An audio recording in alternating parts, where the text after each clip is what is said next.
Hi, everybody. Thank you so much for waiting. Thank you so much for waiting. I was having problems. My computer wouldn't boot up and Zoom wouldn't boot up. So I had to kind of like start everything all over again. But I'm here and we're all here. So I wanted to thank everybody for attending this evening. And I'm going to just do a brief introduction and overview.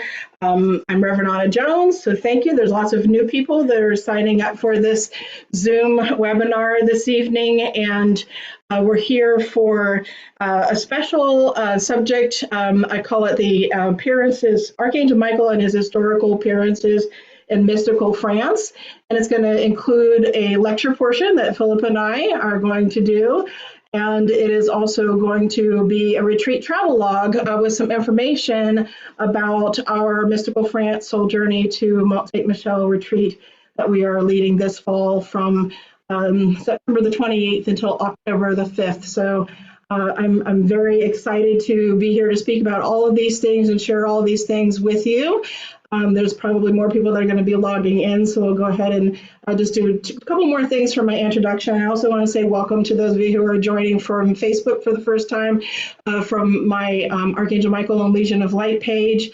And yes, we are recording this for everybody, for the people who can't come, and I'll email that out to everybody. And for all of those of you who are live, also, I will also email it out to you so you can go back and review some things and hear it again, and I'll probably put it up on YouTube as well. So we are recording. So yeah, just getting back to, I was welcoming everybody also joining from Facebook, from the Archangel Michael Legion of Light page, or Reverend Anna Jones page. Thank you so much for coming along and participating for the very first time. So I'm not going to speak too much about myself. There's lots of information about me up on the mysticalfrance.com website. There's a bio, and then it also will link you to my AnnaJonesOnline.com, which also has a video interview of me, so you can learn a lot more about me through watching that video. It's basically an interview that was done by the Shift Network. I was featured as one of the 30 mystics in the world that the Shift Network wanted to interview as being influential. And so that interview is up on the homepage of AnnaJonesOnline.com, along with my Celestial Voice podcast, which you can also listen to. And both of those things give you a lot more background and in-depth information about myself. So I don't want to hesitate or hold up anything else. We're going to start this evening, just to kind of give you an idea, is we're going to start this evening by talking a little bit about the retreat, and then we're going to go into the lecture. And then during the lecture, we'll talk a little bit more about the retreat as we're going through the lecture, and then I'll be closing this evening with just a very short, beautiful, simple, sweet meditation for connecting with Archangel Michael. But I wanted to first bring in and introduce, to begin speaking about the retreat tonight. I'm so happy to have Donnie here with us. Donnie Below is an author and the founder of Girls Guide to Paris and Girls Guide to the World. She's a travel expert who leads retreats around the world and has been in nearly 70 countries, and with over 25 years of experience traveling in France. And Donnie, I am honored to be working with you and putting together all the logistical stuff. You've just been so wonderful in helping me put together the wonderful package of the transportation and the hotels and the meals and stuff. I wanted to give you an opportunity in this first of a small mini series of these webinars we're going to do, and a first opportunity to tell us a little bit about yourself and about the retreat coming up, the package that you put together for us. So I want to turn it over to Donnie right now. Thank you so much. Thanks to both of you. I'm really excited to be working with you, Anna. It was really lovely to meet you. And Philip, nice to meet you virtually. I'm so interested in what you do. And we met actually in California last fall. And Anna, who has done this retreat before with Philip a number of years ago, a couple of times, I think, to France, just said, could you help me with the logistics of this? Because it's a lot of work, and they would like to focus on what you guys are really there for. So that is totally understood. Is it okay if I share my screen? I just want to show folks some pictures. You have full access to do that, so please try. It says disabled sharing. So you just have to push this share screen and say allow. panelists to share. Okay. Just in that share screen area. Well, and while she's doing that, I will just tell you guys a little bit about myself. And she already did that. I think you got it now, right? I think I did. I think I did. Yes, you did. Perfect. So you see my Zoom. I just want to show you my website because this gives you an idea. She said, it's true, in 2009, I started a Girl's Guide to Paris. So it started out just information on Paris, and we started leading tours shortly thereafter, a couple of years later. And now we kind of say we went from Paris to the world. So my tours are all female tours, all women tours, so just women. But we specialized and we started in France. It's because I have my husband and I have a place in France, and therefore and we've had a place actually in Paris for about 23 years. So that was kind of my knowledge base. But then we've expanded. So we go all over the place, even to Bhutan and all kinds of really cool places. But it made sense that Anna asked me to do this because France is, my second home, and we're there half the year. And I just want to pull up the little really simple, not fancy Word document I prepared for you guys. I didn't go all PowerPoint on you, but just to talk about and get you excited about going to France in the late September, early October. It's really the perfect time of year. It actually is really high season in Paris, but we have been able to get you guys some really lovely hotels, both in Paris and in Mont St. Michel. So we're going to start in Paris in late September, and she will give you all the real nitty-gritty details, Anna will. But we're going to be staying at the Relais Saint-Sulpice when we get there. It is a 4-star hotel. This is a picture of it. It's in an 18th century Hotel Particulier, which just means somebody's very fine mansion type of home.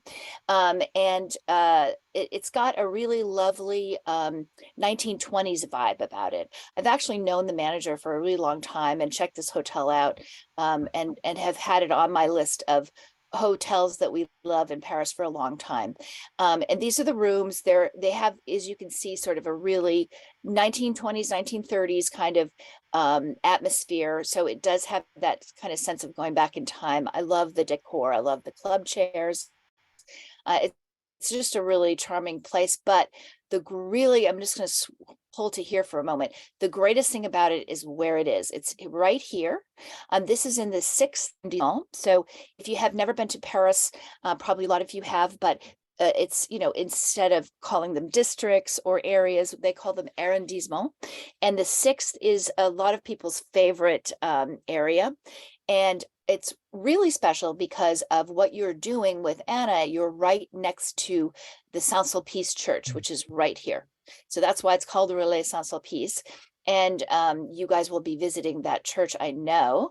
And then you're just yeah. And that's, just a really incredible place. And you're also a 5-minute walk from the Luxembourg Gardens and Marie de Medici's former palace, which is now where the Senate meets. You also have this really famous cafe/bar where a lot of African Americans used to hang out back in the day. So it's a fantastic area. It's a fantastic area for shopping, for just walking around and seeing cafe life and so forth. Of course, if you want to come early, we can help you with that. And then when you get there, your welcome dinner on the first night is included, and it's at a place we're thinking Marco Polo. That is because it's walking distance to the hotel. It's very good. It is Italian, and that's kind of, you're coming to France and you're having Italian food, but that's because they have a large selection of vegetarian and vegan friendly food, meaning lots of fantastic vegetables, pastas, and so forth. And it's a really cute place. It's been there. We used to have a right around the corner. It's been there for 20 some odd years. So it's, one of those tried and true kind of places. And so I think you'll really enjoy it. And then, so that's your day one. And then day two, you're going to depart from Mont Saint Michel, the second most visited site in France. So it's incredibly famous, and you're coming on a very auspicious day, which I'm sure Anna will tell you about. But this is the cloister. Yes. Yes. Exact St. Michael's Day. This is the cloister, which you're going to see, of course, and we're actually going to drive you. The transportation, of course, is included, and we'll drive you up there. We will stop along the way for lunch. The lunches on this trip are not included, but all the breakfasts and almost, I believe, all the dinners are included. So it's actually a really good value for the price point. This is the hotel that you're going to be staying in. It's called the Mont Blanc Hotel. It's really special, and most people will never get to stay on the actual island of Mont Saint Michel, because there's and Anna knows this very well because she's done this before. There's very few hotels, very few hotel rooms. So we feel very lucky that we were able to get a block of rooms at this Mont Blanc Hotel. So you will be there for the duration while you are in. And this is the breakfast room. And every night, except for the first night, because we're going to have a special welcome meal there, you'll be having your dinner here, and with vegetarian and vegan friendly options. And then you're also going to have your breakfast there. So you've got breakfast and dinners included, and then some snacks during the various lectures and conferences that Anna and Philip are going to be doing along the way. And they have a conference room set aside for us. And for anybody who wants, they can share a room, which I think there's a cost savings there. And you can see right out the window, you can see the estuary, the water. So some of these rooms, probably a lot of the rooms, will have a lovely view of the water, which mostly it doesn't completely surround anymore because now they've built a bridge to the island, but it mostly surrounds it. And it's so it's these rooms are small. This is not a 5-star hotel, obviously, but it is lovely. It's neat. It's clean. It's in a beautiful ancient building. Here's the front entrance. So it's a lovely place, and it's easy to walk to this restaurant, which will be your welcome meal when you first get there, day one in Mont Saint Michel. And this is a place kind of close to my heart. It's called La Mère Poulard, because my mother-in-law, who is long since passed, big Francophile, actually a French teacher herself, this was one of her favorite places. So my husband and I have been there with the kids and so forth. It's just a really iconic place. And as you can see, the classic kind of tablecloths and so forth, it's really lovely. They actually own the hotel that you're staying in as well. So nice synergy there. They're very famous for their omelets. So people that are not vegan could enjoy those. But it's really world famous for the omelets and these cookies. So these are collectible tins. You will see them all over the place. They're really kind of not this one. This is not the classic. The classic is more of a butter cookie. But that's like, you'll definitely have those with some tea during your meetings. Yeah, so this is just what I've already said, what's included and so forth. And the really other Five nights, which is a deep immersion into the experience there. It's very special to be able to stay that long. It is, because it's a place that is very well known, and a lot of tourists go there during the day, but then they leave. So it's and then you'll have the town to yourselves, except for the people that live there. So that's, I think, why it's so magical that you'll be staying there.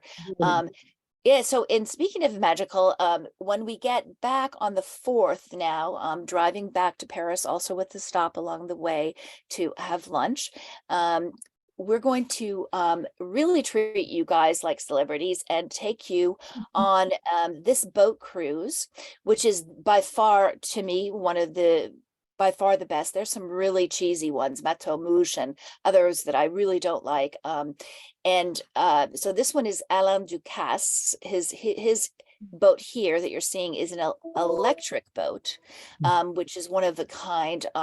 So Alain Ducasse, if you don't know him, is one of the world's most famous chefs. He must have, I don't know, 12 Michelin stars under his belt. He's got restaurants all over the world, and he's been famous for a long time, started in actually in Monte Carlo. But we also appreciate that they have a vegetarian, basically they're a set meal, but there's a vegetarian one. And so you will be on this boat for your final night, sort of a send-off celebration. You will be staying back again at the Hotel Recamier. And the boat So goes down to the Eiffel Tower too. We'll get a chance to see the Eiffel Tower, correct? exactly. So how these all the boat cruises work, really, most of them at night, is that you get on, you have your meal, the ambiance. Here's the room. I mean, it's really beautiful. And you're going to have probably a 4-course meal, but you end at the Eiffel Tower right when it sparkles. So it sparkles on the hour. If you've not been to Paris, or even if you've been, and I don't care how many times I've seen it, it's always incredible. It's just it feels like diamonds sparkling in the sky, and it feels like you're Audrey Hepburn in a movie about Paris or something. It's really magical. And that's the idea, is kind of by the time they get to the dessert course, you'll be looking out the window, and then everybody rushes to get their camera. And it's really it's a really special send-off to Paris. So that's really just what I wanted to share. I know it's fantastic weather this time of year, 70s in Paris. It will be a little chillier, like 60s, but beautiful during the day. You'll want a little jacket at night in Mont Saint, but you're there for an incredibly special reason with, sort of world authorities on this topic at the most important time. So it's really a fantastic opportunity. And I would just say, there's not very many spaces left. And so we really, I know there's a lot of people who signed up for this call. So I would just say, grab it while you can, because it will be a remarkable experience.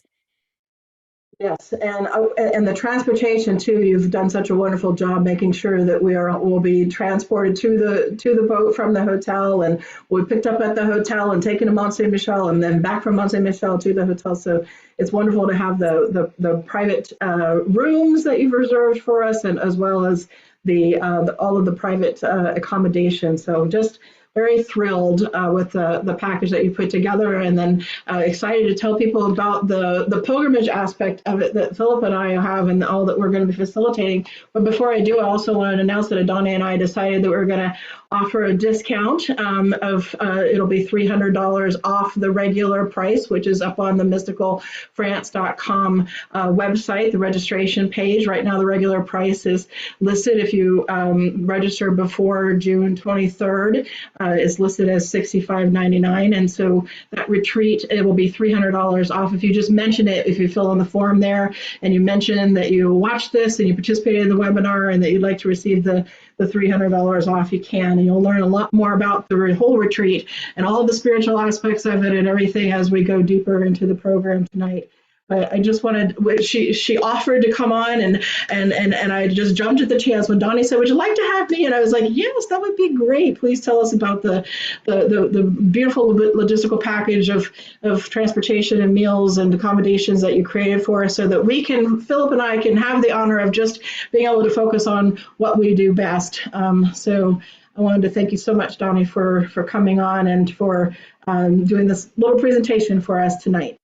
You bet. I really appreciate you guys, and I really think it's going to be a magical, incredible trip. And I only wish I could join you. If I weren't already doing another trip to Turkey, I would be there with you guys, because this is fascinating to me. So anyway, these days, which is another reason why I appreciate your time.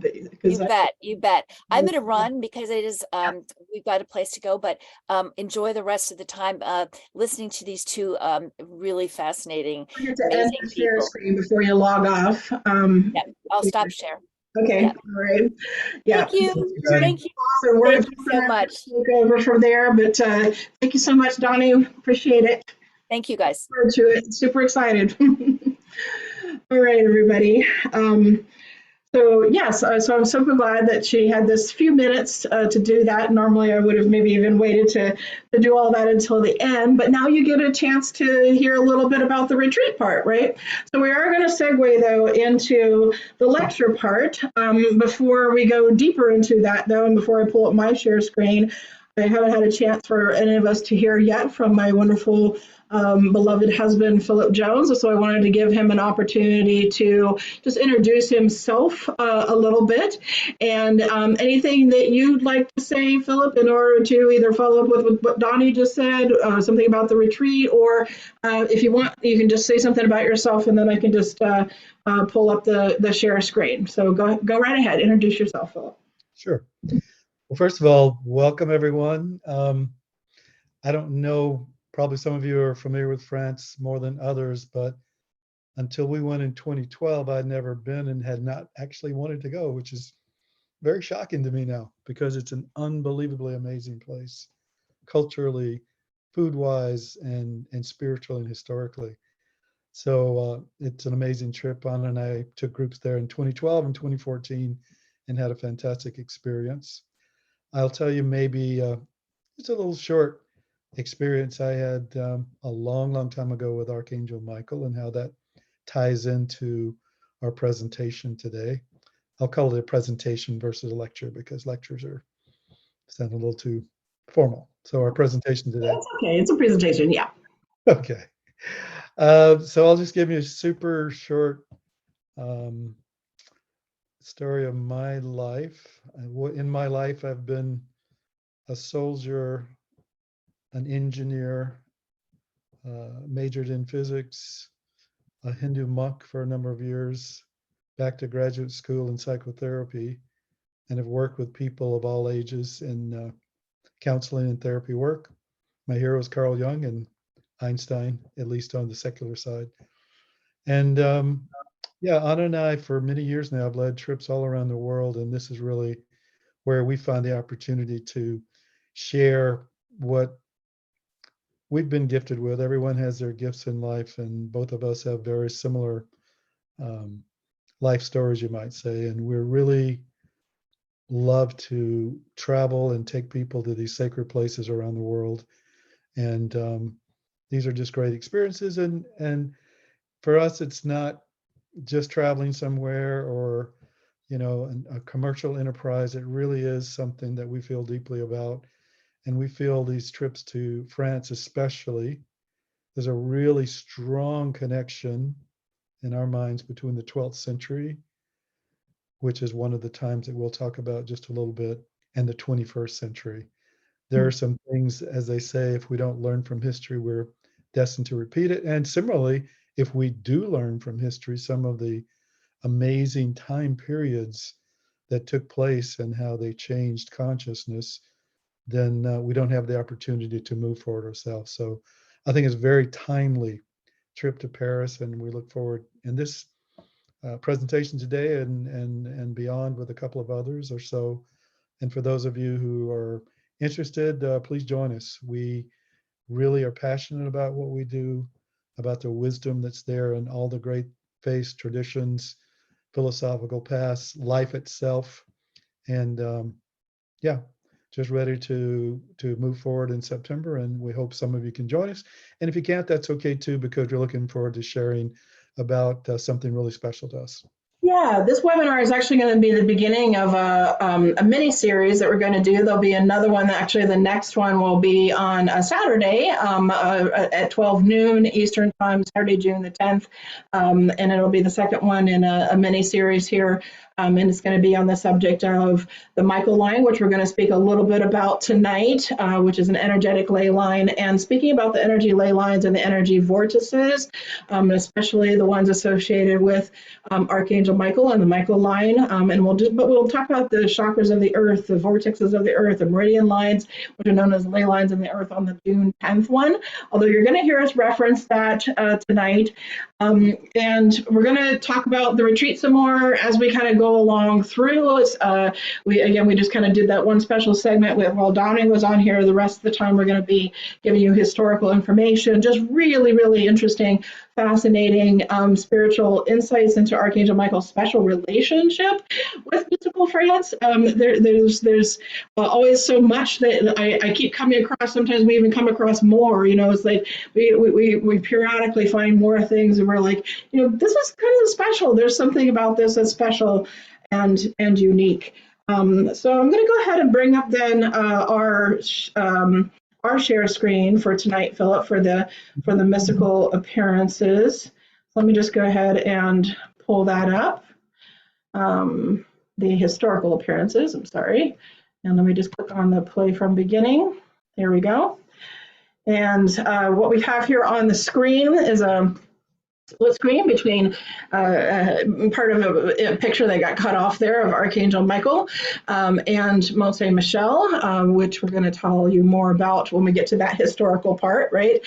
But Mont St. Michel is one of the historical things we're going to talk about, right? But we wanted to give you just kind of an overview of his special relationship with mystical France, and an overview of some of the more famous of his appearances, of Archangel Michael's appearances. But before I go any further, we've introduced ourselves, and I want to give you a little bit of introduction to Archangel Michael.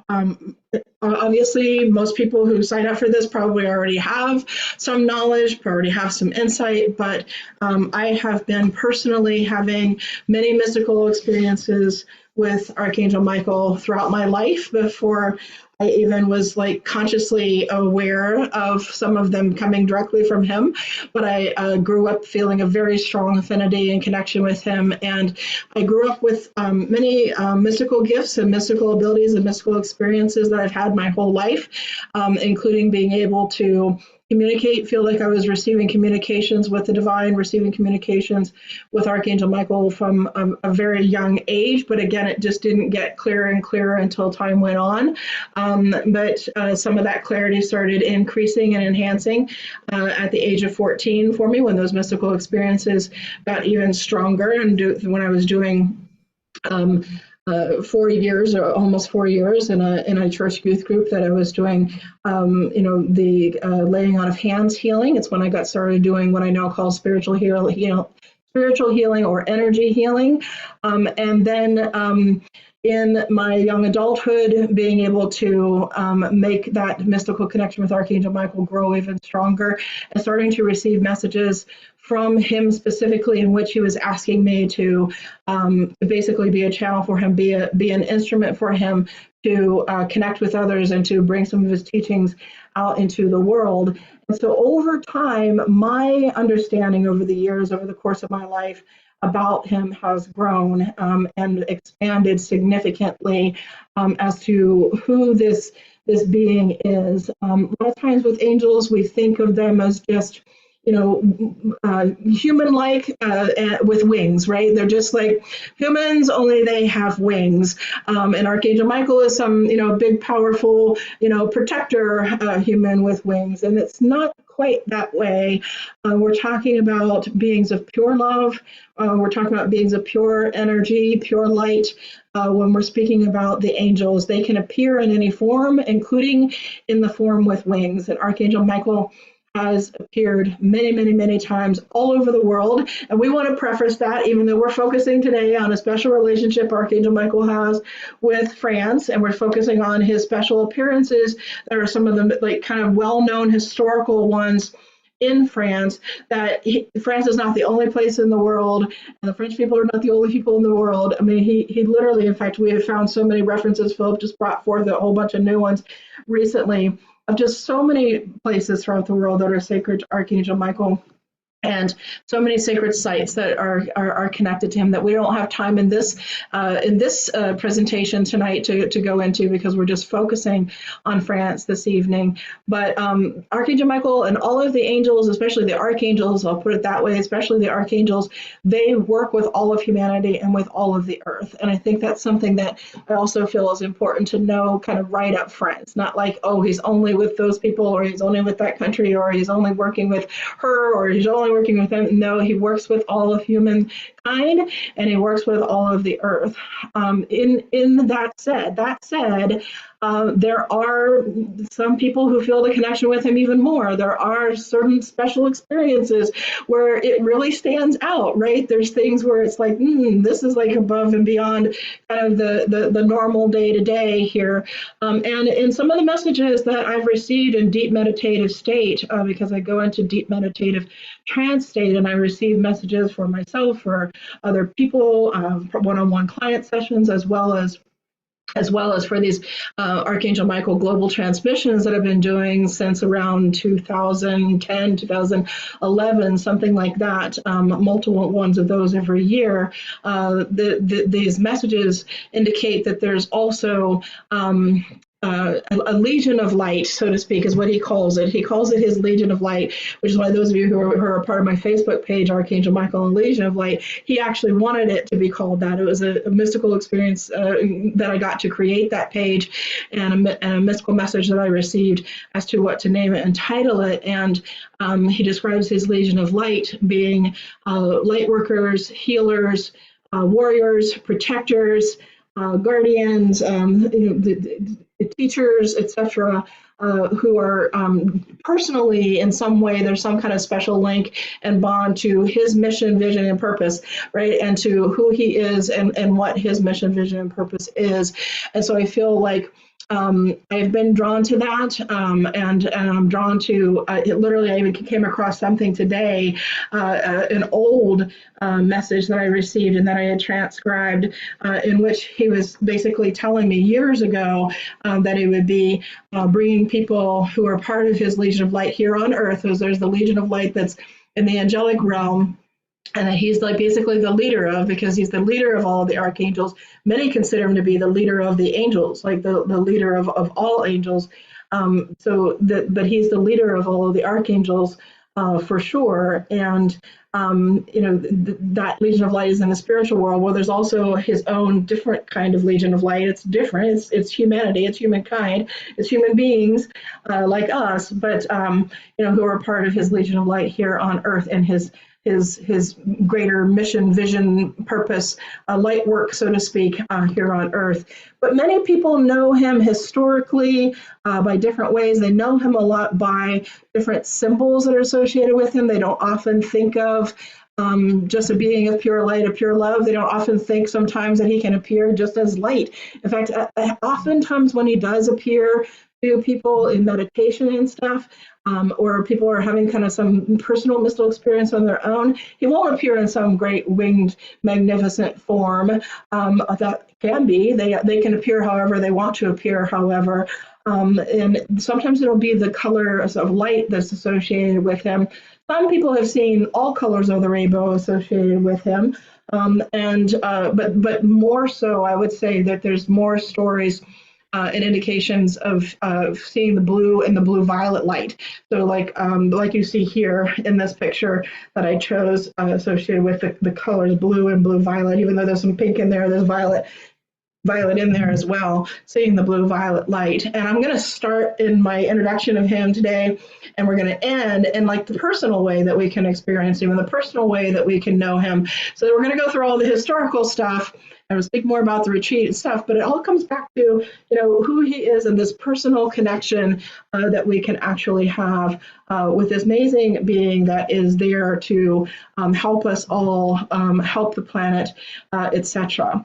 So in addition to the colors that are associated with him, many people also see the sacred symbols when they have some vision experience, but it's possible to just not have any vision experience at all whatsoever. Maybe you just feel him. Maybe you just feel a strong affinity, or maybe you just feel a strong presence or a strong connection. There's so many different stories, with 500,000 people on the Archangel Michael and Legion of Light Facebook page. I've heard so many stories and seen so many comments of people, the ways that they feel him, the way that they feel that they get signs and synchronicities in connection with him. It's really just quite amazing. But it is quite common that he is seen by the symbols that are associated with him. And it's important for us to remember what they mean in symbology. For example, the symbol of the sword, the staff, you're going to see that in some of the pictures that I've put here in the presentation as we go through some of the imagery that I put on the slides that are here during our presentation tonight. The sword, the staff, a lot of people think of this, first of all, the sword as being a symbol of him being a warrior, and he is. This is one of his archetypes. He is the epitome, I think, of the archetype of the spiritual warrior. That said, the sword is not, while it's a symbol of him being a spiritual warrior, it is not an instrument for destruction. It's not an instrument. In fact, sometimes even people talk about it or even write about it as if it's like an instrument for mass destruction or something. It's actually an instrument that when he uses it, it's a sword of light. It's a sword of truth. It's the sword of light, and that whatever he touches with it returns back to the light and returns back to the truth. So it literally restores the truth and returns and restores back to the light. And this is how he actually uses it. And this is so like when you see pictures of him, charging forward, with his sword or bringing the sword, down. In fact, he even says that Mont St, Michel, being one of the places on the earth that he actually anchors his sword into the earth, that it's one of the places that he energetically, so this is an energetic thing, right? It's not some, hard piece of metal, right? So it's a sword of light that he actually, anchors it or it connects it to the earth and to the energy grid system in the earth. This is one of the things that he tells me in some of the mystical experiences and messages that I've received.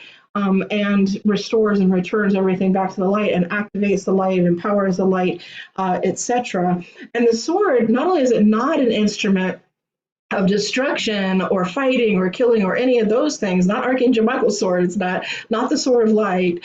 It was once known, like before the Middle Ages, it was actually in the Middle Ages when it became depicted as a sword. You go back even further with that symbol, going back into even older times and older artwork, it's not a sword in some of those older times.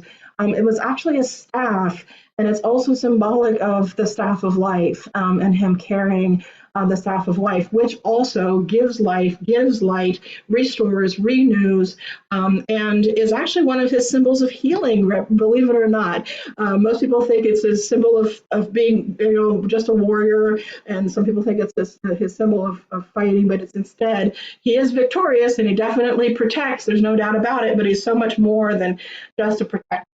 And we want to acknowledge him as a protector, but it's not the sword that actually is the symbol that associates him with protection. It's actually the shield that is the symbol in his symbolism that makes him the protector.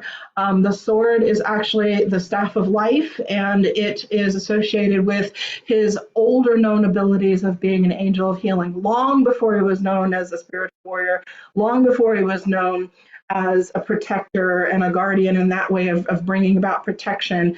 He was known as a healing angel, one of the most powerful of the healing angels. In fact, if I were to do a class, which someday I plan on doing, like a workshop series or webinar series on, the healing angels and who they are, I would begin with Archangel Michael and Archangel Raphael because of how powerful of healing angels they really truly are. So it's actually the swords, which is the staff of life, that is that symbol that represents that archetypal gift that he has of being a healer. The shield, as I said, now that's the symbol when you see him depicted as holding the shield or kind of having the shield out, that is the symbol that represents his role as protector. The shield protects, right? So if you think about what a shield does, if you put up a shield, a shield guards, it protects, it kind of, puts that protection around somebody. And of course, that is one of his roles, and it's one of his roles as also a leader. I believe that the shield not only depicts his role as protection and his archetypal gifts with protection, but also some of it as a leader. But the leader also comes from the helmet symbol.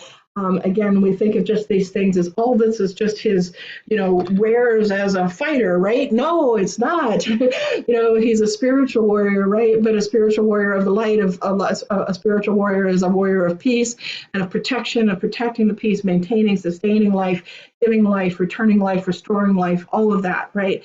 So the helmet, if you see him wearing a helmet or if you see him holding a helmet, the helmet is actually, in the language of symbolism, it depicts wisdom, actually.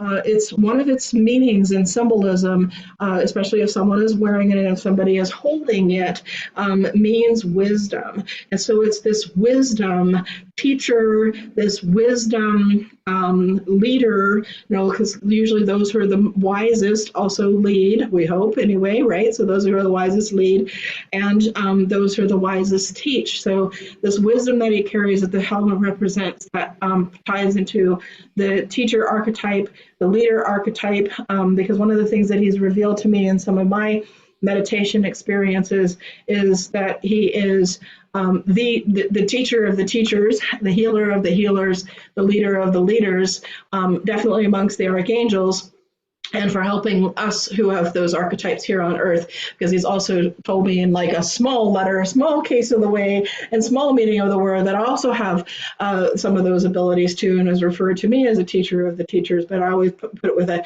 it's in a small letter, not a capital T, and I've been called to also be a messenger for this messenger. He is a great messenger with immense wisdom, and I've been deeply moved, transformed forever in my life, and I've received just thousands of people, hundreds of thousands of people who also have been moved and touched, especially through the Archangel Michael and Legion of Light page, through the wisdom that he has imparted to me and through me. Again, when I go into the deep meditative state, I am allowing myself to be the instrument, the courier, I like to think of it, he refers to as a messenger of the messengers, but the instrument of the message, or through which some of these wisdom teachings come through. In fact, you'll see also up on my website, I said AnnaJonesOnline.com is a place where you can go learn more about me and all of the things that I do and the gifts that I have. And you'll see the Celestial Voice podcast up there. And the Celestial Voice podcast will give you an idea of what it is that I'm talking about as far as like, this is some of the wisdom, right? So if you actually scroll through, use the slider to go through some of the introductory things, there's just timeless wisdom that Archangel Michael imparts. And it's actually the helmet, his symbol of the helmet, that indicates that wisdom and that is symbolic of that. And then there's his other famous, more well-known symbol, and that is the symbol of the scales. The scales of balance. You'll see that especially in the older artwork and older imagery associated with Archangel Michael. And it has to do with some special roles that he plays, in which is depicted as also one who helps cross over, like one who helps souls enter the world and depart the world, and as a weigher of souls, so to speak, to kind of like weigh the balance of that at the end of life. And also, I believe his connection with the universal laws in general. In fact, if those of you who are participating in the Archangel Michael global transmissions, they're on the 20th of every month this year, up until September, right before we go to France, actually. He's been speaking recently about the universal laws, as well as giving some very profound wisdom teachings about the virtues that are very, very unique teachings, especially how the universal laws and the virtues are working together. Now it's some just really, really amazing things. And so I believe that the scales also represent the scales of justice. The scale is a symbol of justice. And when we think of justice, we think of laws, right? And so there's some special relationship or some connection that Archangel Michael has with the universal laws and some role that he plays with that is what it speaks to me. There's so much to say. There's also some audio recordings that are up on the store page. There's also my book that's up on the store page of AnnaJonesOnline.com. And you can access that through mysticalfrance.com too. So if you already went to the Mystical France page, you can find that on my bio, in which you can just learn so much more about Archangel Michael, classes I've done, podcasts I've done, books that I've written. In fact, the Mystical France retreat coming up, the Soul Journey of Mont St. Michel that Donnie was just introducing, and that that this is also a travel log for, it's not just a lecture, but it's also a travel log for that retreat. That upcoming September Mystical France retreat in Mont St. Michel is going to be the official launch of my new Archangel Michael book. It's going to be the second book now in the series of the teachings of Archangel Michael, and it's going to be called Keeping Your Heart Open. That's his title, not mine, and it'll be a series of messages that he's been given on the subject of keeping your heart open. So the themes, actually, as far as the teaching, as far as like what we're going to be presenting regarding Archangel Michael's teaching and wisdom. And of course, we're going to be receiving new opportunities to receive new messages from him and new deep communion experiences with him. But the themes for the retreat are, so the name of the retreat is Mystical France, Soldiering in Mont St. Michel, but then the theme is keeping your heart open, answering the call of destiny, or maybe I reverse that, answering the call of destiny, keeping your heart open. Both of those are themes that he has requested, again, in these mystical experiences that I've had, and given me the insight of like making sure that this book actually does come out and that it is something that is focused on during the retreat. It will actually be the companion book that goes along with the retreat, and these important teachings that he gives on the subject of answering the call of destiny and keeping the heart open.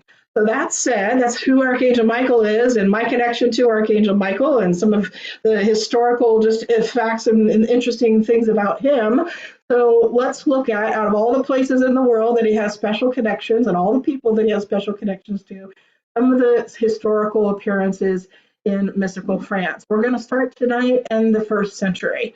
And the 1st century, this is something that is another subject near and dear to my heart. The subject of Archangel Michael is near and dear to my heart. And the subject of Mary Magdalene is near and dear to my heart. Before I go any further, though, I feel that it's important because we're going to be speaking about a lot of historical places and things that are associated with the Christian tradition. We're going to be speaking about a lot of historical places and things that are associated with even what became the Catholic tradition later on, right? So the Catholic tradition, some of these historical things we're going to be talking about. The retreat itself, however, is interfaith, and I'm an interfaith minister, and for people of all faiths and backgrounds, including no faith, I have clients literally from all over the world and from all spiritual backgrounds. As non-sectarian, all of those things, and it's going to be just an exciting way to like explore spirituality, and instead of having a religious experience, really having a deeply spiritual experience. So I felt like I wanted to say that before I go any deeper, even in talking about I'll talk about Mary Magdalene, because of course Mary Magdalene is a very famous name in Christianity. Right, and there's no doubt that some of these places and some of these things, are very, very special in Christianity. But it's not what we're focusing on in the retreat. Even though we're honoring these things and honoring these things, and we're exploring these things, right? We're exploring and discovering or making connections. But I personally have been very intrigued about Mary Magdalene's story. Many of you who are familiar with my work, you'll know that I have also another Facebook page called the Magdalene Circle, and that I have led to other types of retreats. Phillip and I, back in 2012 and 2014, didn't just lead retreats to Mont St. Michel. We did both of those years, go to Mont St. Michel and lead retreats at Mont St. Michel. But we also led retreats in southern France, where we got really deeply into the mysteries of some of Mary Magdalene's life after the resurrection and the ascension. Because Mary Magdalene, a lot of people don't know, and I'm not going to have a chance to go too deeply into this, but on July 22nd, I will be doing another webinar about Mary Magdalene, who she is, her story, etc., including some things about the Gospel of Mary Magdalene. But a lot of people don't realize that Mary Magdalene was exiled after the crucifixion and resurrection and ascension, and that she was put on a boat with no oars, and that she landed, and she wasn't by herself, she was with others.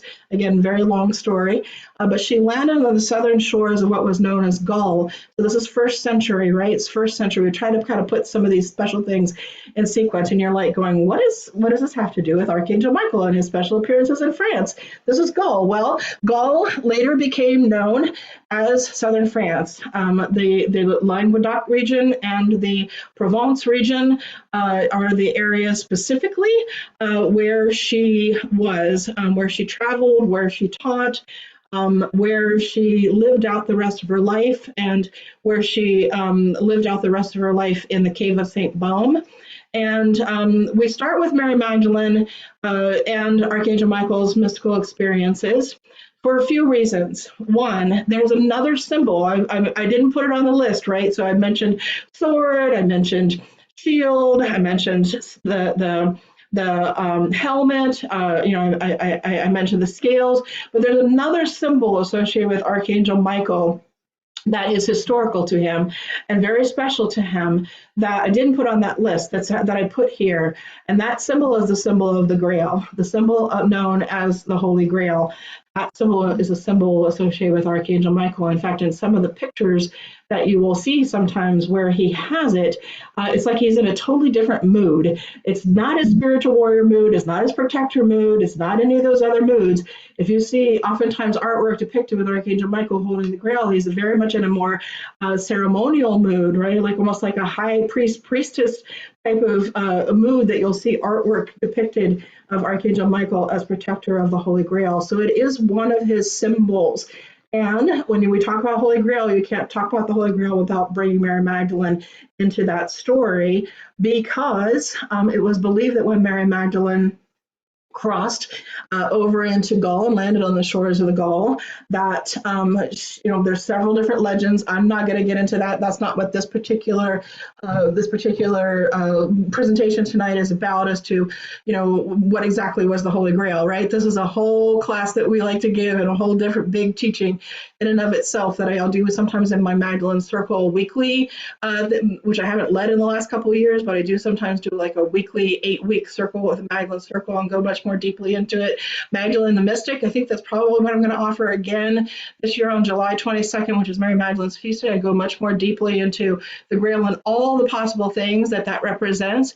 But we do know that Archangel Michael is considered to be the protector of the Grail, that many legends and stories exist around Mary Magdalene and the Holy Grail, artwork, etc., around that story. Some of those legends and stories talk about her carrying with her the Grail, that the Grail was actually with her. Some of the legends and stories actually talk about she herself being the Grail, right? So there's a lot that is there that can be unpacked and unfolded. The other legends and stories that are there is that there was a bloodline, a sacred bloodline. In fact, Philip's going to talk about Archangel Michael's appearance to Clovis, actually, who openly claimed, he and the other Merovingians and the Merovingian kings openly claimed publicly, right, to be the bloodline descendants of Mary Magdalene and Yeshua, which is the Aramaic name for Jesus, the original Aramaic. So that's fascinating. I'm just bringing this in for the historical purposes of it, right? There's like so much richness, so much depth, so much. If they find this interesting and fascinating, like we have, we encourage you to read more books about it. There's so much out there these days on this history that finally is starting to be told, because I think Mary Magdalene's story is the greatest story never told. But regardless, okay, I'm going to kind of skip because there's a lot to say here, and we got a lot of like other historical appearances that we need to kind of go through and bring you back also to Mont St. Michel, and then also kind of wrap everything up here with meditation for connecting with Archangel Michael today. But regardless, Archangel Michael had a special relationship with Mary Magdalene, even separately from the Grail, right? Separately from the Grail. There's also legends of the end of her life, the last decades of her life, of which the angels would appear to her. Archangel Michael is legend to be one of those appearances, one of the angels that would appear to Mary Magdalene on a regular basis. The angels would appear to her. They would give her messages. There's even legends of her writing down those messages, and that some of those writings actually may have been destroyed in the 11th and 12th century, with which Philip is going to tell us a little bit about Esclarmonde and the Cathars and the time of the Mont St, and how that may have been some of the time that some of those writings may have been lost or destroyed. But regardless, the angels gave her messages, and according to these legends, they were also with her there in the cave of St. Baume in Provence at the time of her passing, at the end of her life. And knowing Archangel Michael's role of helping souls cross between the worlds, helping souls depart this world and helping the souls depart and come into this world, I feel especially his role is helping souls depart the world, and also the legends associated with him appearing to her and giving her messages. There's no doubt in my intuition about it, at least, just again, my personal feeling and intuition about it, that he was probably one of the ones, most likely one of the ones that was there in the story of how she was lifted when she left her body, about how her soul was actually lifted by the angels. And there's this really beautiful church in Paris. We're not actually going to get a chance to go to it on this particular retreat because we're only going to be in Paris at the beginning. We're only going to be in Paris at the end. We're going to be in Mont St. Michel for this very in-depth experience and very amazing sacred time that we're going to be at this sacred space. But there is a place there for those of you who might want to arrive before the retreat or stay a couple days after the retreat. It's called La Madeleine. That is a special church. It's almost like a cathedral to Mary Magdalene in Paris, in which there's this gorgeous sculpture. I didn't have time today with the PowerPoint presentation. I really, really rushed trying to get everything together, how busy I've been. There's this beautiful sculpture of the angels actually lifting up Mary Magdalene, at the time of her departure and lifting her up into the heavens. So, so it's a beautiful role of Archangel Michael. The only thing I'll also say is, in addition to like Mary Magdalene and her connection to the Holy Grail, Archangel Michael as the guardian of the Holy Grail, that story continues actually, and it's also something that you will find a lot of other places beyond just France. But people say, well, what does Southern France have to do with the legend of the Holy Grail and King Arthur? Well, they actually, those legends, even though Arthur was preceding, he was believed to have existed and lived prior to the 11th century and 12th century. The actual writings and the first writing about the book about the Holy Grail and Percival and the Holy Grail, some of those actual first books and writings actually come out of southern France, the exact same area where Mary Magdalene was, where she taught, where she had an entire lineage that she began, a lineage that evolved and evolved for centuries and eventually became the Cathar lineage that we're going to hear a little bit about when we hear about Esclarmonde and the Cathars, and we're going to hear the Grail come back in when we get that story, right? So Philip's kind of shaking his head.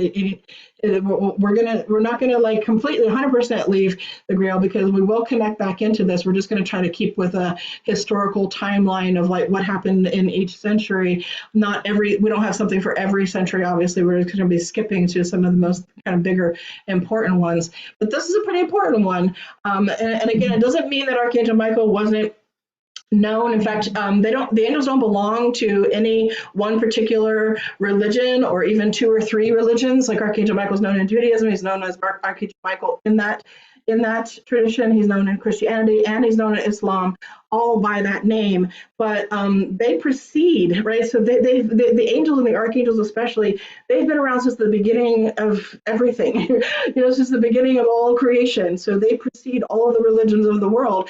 And so when you even learn about, say, for example, Mont St. Michel, which we're going to get to talking about, when you learn about the history of Mont St. Michel, you'll learn that the Celts were there, the Celtic people were there, and that it was sacred to them, and that it was sacred long before Archangel, any of these appearances under the name of Archangel Michael in these traditions. In fact, Archangel Michael, in some of the messages that I receive in the meditative states, has stated that he's known in every religion of the world, just as different names, and that he can appear in any form and that he wants to appear in, and he has appeared historically in different places in the world to different people in different ways. So we don't want to make you think that we're just only focusing exclusively on these things, because or that being, the being of Archangel Michael, is exposed exclusively, but it is pretty special. I will tell you, it's resonated with me very, very strongly. That's why we led 2 retreats to southern France. And I'm hoping next year to go back to southern France again next year to have a southern France retreat. So stay tuned for that. Hopefully that will happen next year. We'll return and follow the footsteps of Mary Magdalene. But this year we're going to be honoring Archangel Michael, who is all of these amazing things that I've been talking about. All right, so I'm going to bring Phillip in here, and I'm going to ask Phillip to speak about the next appearance that we wanted to talk about, but it does connect to Archangel Michael's role as protector of the Holy Grail and Archangel Michael's role of being protector of Mary Magdalene and appearing to Mary Magdalene. It does connect because the Merovingians claim to be the Merovingian dynasty, and the Merovingian kings openly claim to be descendants and the bloodline of Yeshua and Mary Magdalene. So, but they literally are kings of France. So Phillip wants to tell us a little bit about Archangel Michael and his appearance to Clovis, the first Merovingian king of France in the 5th century. Yeah. So, I like that Anna talked a lot about the light and Archangel Michael's connection to the light.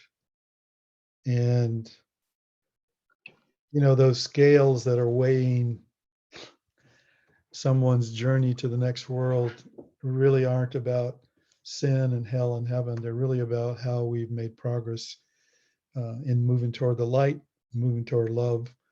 And of course, as Anna always reminds me, the opposite of, the light and the dark. The dark is just the absence of light. So I like your characterization of his sword as The absence of the obstruction of the light, the shadow, basically. Yeah. Exactly.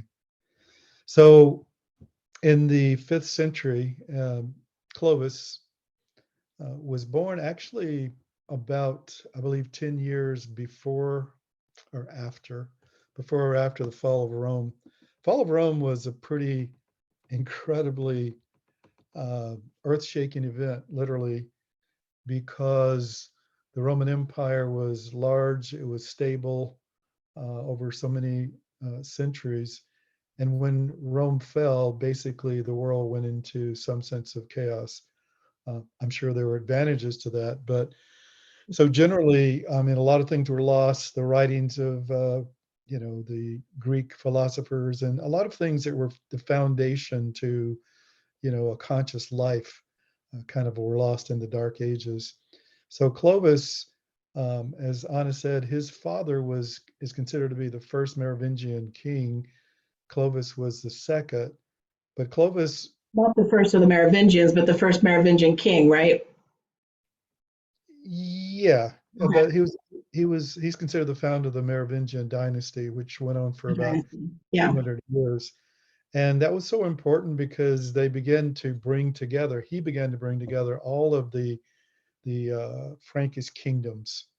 And I want to point out too, as the thread that's going through all of these appearances of Archangel Michael, you'll notice almost without exception, they're around bringing people together, bringing together people, bringing together countries, bringing together the world, bringing together cultures. This is really one of the main missions of Archangel Michael, and almost without exception, they're connected to his appearances.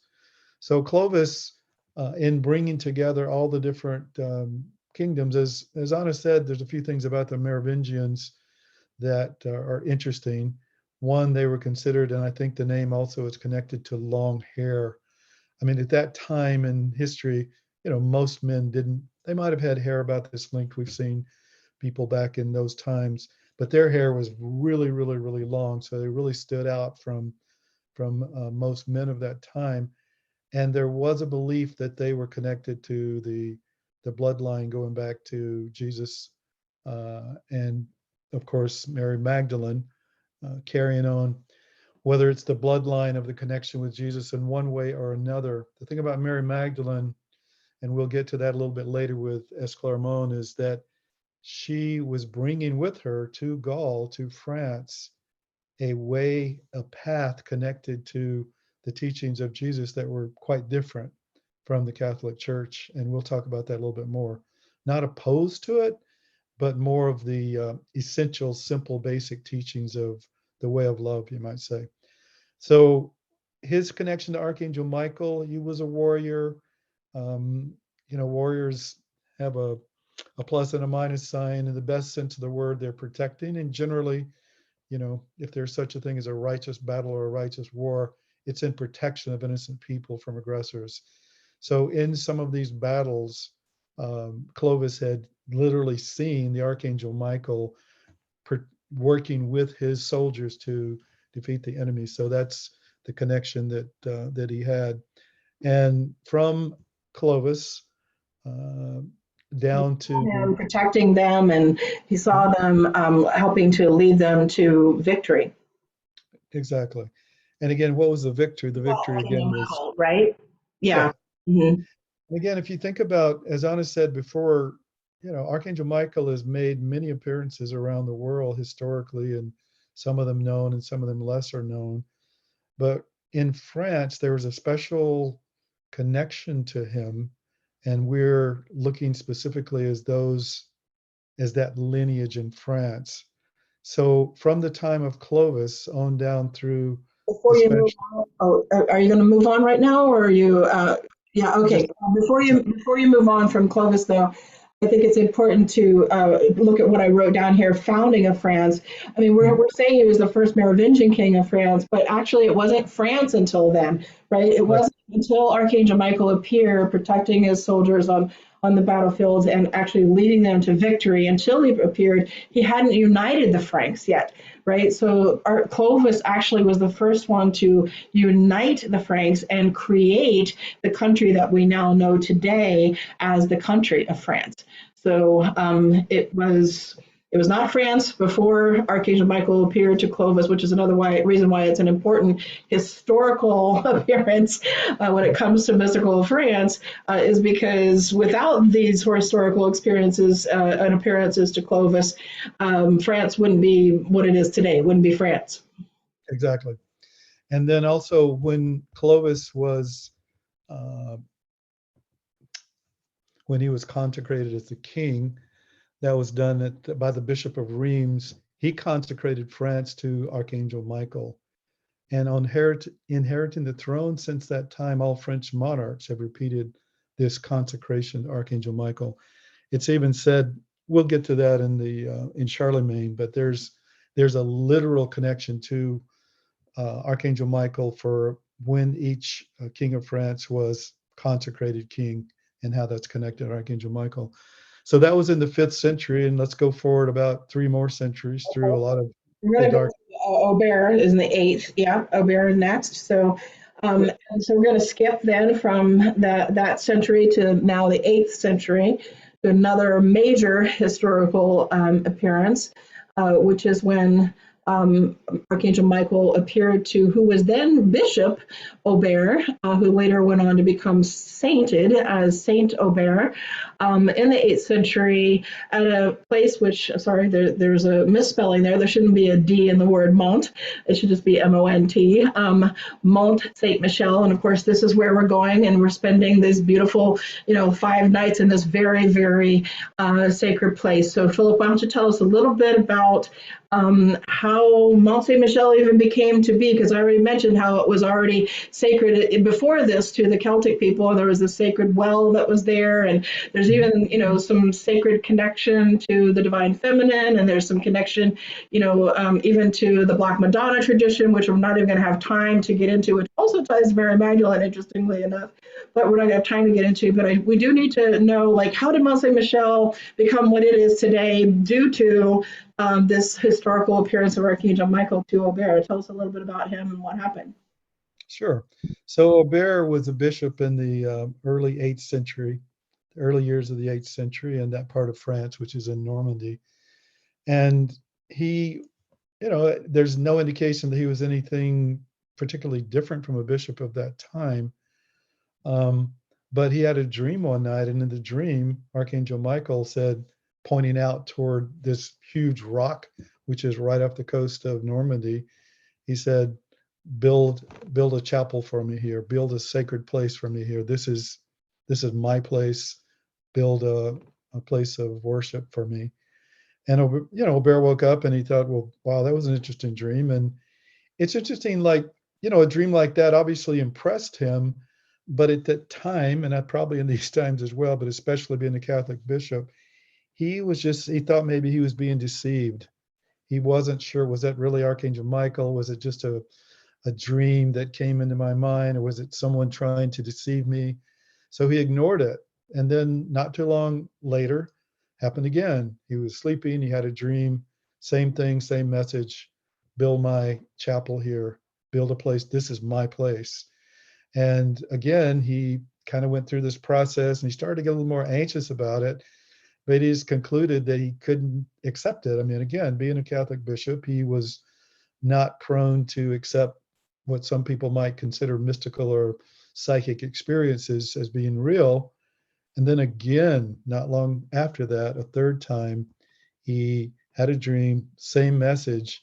And this time, before Archangel Michael, right before he woke up, Archangel Michael touched him right pretty much where the third eye is, on the forehead. And he woke up. And at that point, he realized, oh my God, this was real. I literally got touched there. And he took it seriously and made that his mission to build a chapel to Archangel Michael. And It actually left an imprint on his forehead, that touch. There's all kinds of drawings and even sculptures that indicate that part of the story as well. That it was like literally imprinting that mission, that destiny, so to speak, for Aubert to create and consecrate Mont St. Michel as a sanctuary for Archangel Michael, and to build a sanctuary that is there. Yeah. And just like he took it seriously when Archangel Michael touched him, apparently it is said that his skull, a relic, is still there at the St. Gervais Basilica. And you can go and see it for yourself. So maybe we'll go there sometime. Mount itself, I don't believe. I think it's in Normandy, but it's not on the mount itself. I don't believe it's the relic. Right. Yeah. St. Gervais Basilica. St. Gervais, yeah. Yeah. So we're going there on a very, very special day, and Anna can add to what I'm going to say here, but we're going there in Michaelmas, which is September 29th. And there have been a number of amazing things that have happened historically, and we have experienced some amazing things there on September 29th, the feast day of Archangel Michael. In the year 709 AD, that was a year after Aubert got his message and began to build the on the feast day of Archangel Michael in 709, a woman who was blind her whole life was healed there on that day. On another day, blindness was healed, you said? A blind woman was healed. Vision. And on another day of that same Michaelmas in another year, Archangel Michael indicated to this same Bishop Aubert to strike a rock on the island to obtain fresh water for the entire island, because it's surrounded by salt water. And so he struck it there, and that stream came. And I don't think we've ever seen that stream, Anna. We've No, supposedly the well or spring still does exist, but I don't know if it's flowing anymore. We're going to find out for this upcoming retreat. We never managed to find out for the previous retreat, so it'll be something special we try to find out for this upcoming retreat. But another thing that I think is interesting is that, like, some people see pictures of Mont St. Michel, and I'm going to show some at the end. This just kind of shows that what it's like now, right? It didn't become what it looks like now right away, right? So Aubert had these experiences. He started to, at Archangel Michael's request, build this sacred sanctuary on this sacred site that Archangel Michael was saying was one of his sanctuaries on earth. And he initially started with just a very small little thing on a rock, right? There was just a rock. In fact, that initial rock is considered to be it's actually in one of the rooms that we're going to be going to when we go through this enormous abbey that is now built there, right? So I actually believe that rock still is there, and there's an altar there in front of the where they believe the rock is originally located, where that very, very first, back in like those early days. And then eventually a chapel got built, right? And this was one of the first chapels that you see depicted here in the picture, which is called the Chapel on the Rock. It's a different rock. It's a rock that's off to the side of where the abbey is actually built. But we'll be able to, when the tides are out, because Mont St. Michel is a tidal island, and for me, some of my experiences here at this sacred place has been that the bay itself is sacred, right? So the waters of the bay and the way that the movements of the energy flows through that bay is sacred. It's only one of two tidal islands in the world where the tides are dramatic, actually. They go really, really, really far out at low tide, and they come in really fast, and they come in really high, at high tide. It's very, very dramatic. And the fact that this chapel on the rock has existed for as long as it has existed for centuries and centuries and centuries. And it was one of the first, again, like structures that finally got built, right? As Aubert was kind of, making progress with following the instructions Archangel Michael gave him in these appearances. The fact that it still exists to this day is still considered to be kind of miraculous because of how unusual the tides are and how it just kind of is like, dependent on those tides. That easily, if the tides went too high, it usually could easily wipe it out. And it began to be a great place of pilgrimage as a result of these appearances, right? Because of what happened with Aubert, because of the miracle that was performed, and that's not just the only miracle. There's actually other miracles that come later that have been performed and that have occurred at Mont St. Michel. But we're talking about appearances today, and Archangel Michael kind of like specifically appearing and either doing something or guiding something or saying something, or instructing something. And he instructed that it be built. So it wasn't until the 12th century that the great abbey and all of what we see there today that is now ancient because it's 12th century, right? All of that actually kind of, built over the years, built over the centuries, becoming what we see today, in the 12th century. But this little chapel is a very, very special place. All the pilgrims that used to go there, and this would include, by the way, it would definitely have included probably Charlemagne and then some of the other kings, right? So, because what's said about the chapel on the rocks is that all the pilgrims that went there would initially stop there at that chapel on the rock before they would go any further, before they would proceed any further up into the mount. So it's a very special thing, and I believe we have it on day one. After we get there, we'll be arriving.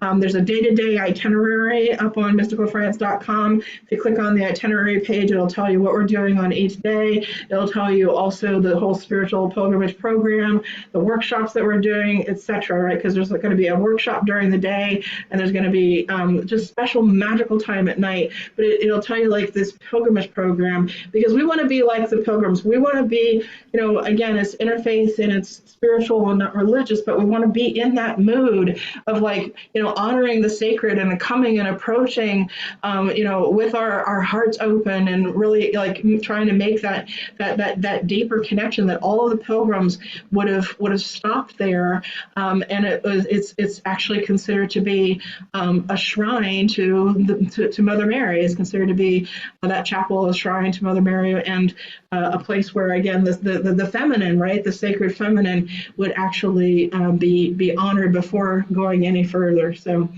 Anyway, Aubert's story is very fascinating, very interesting. And then did you mention that he also appeared to him at the end of his life to That's it.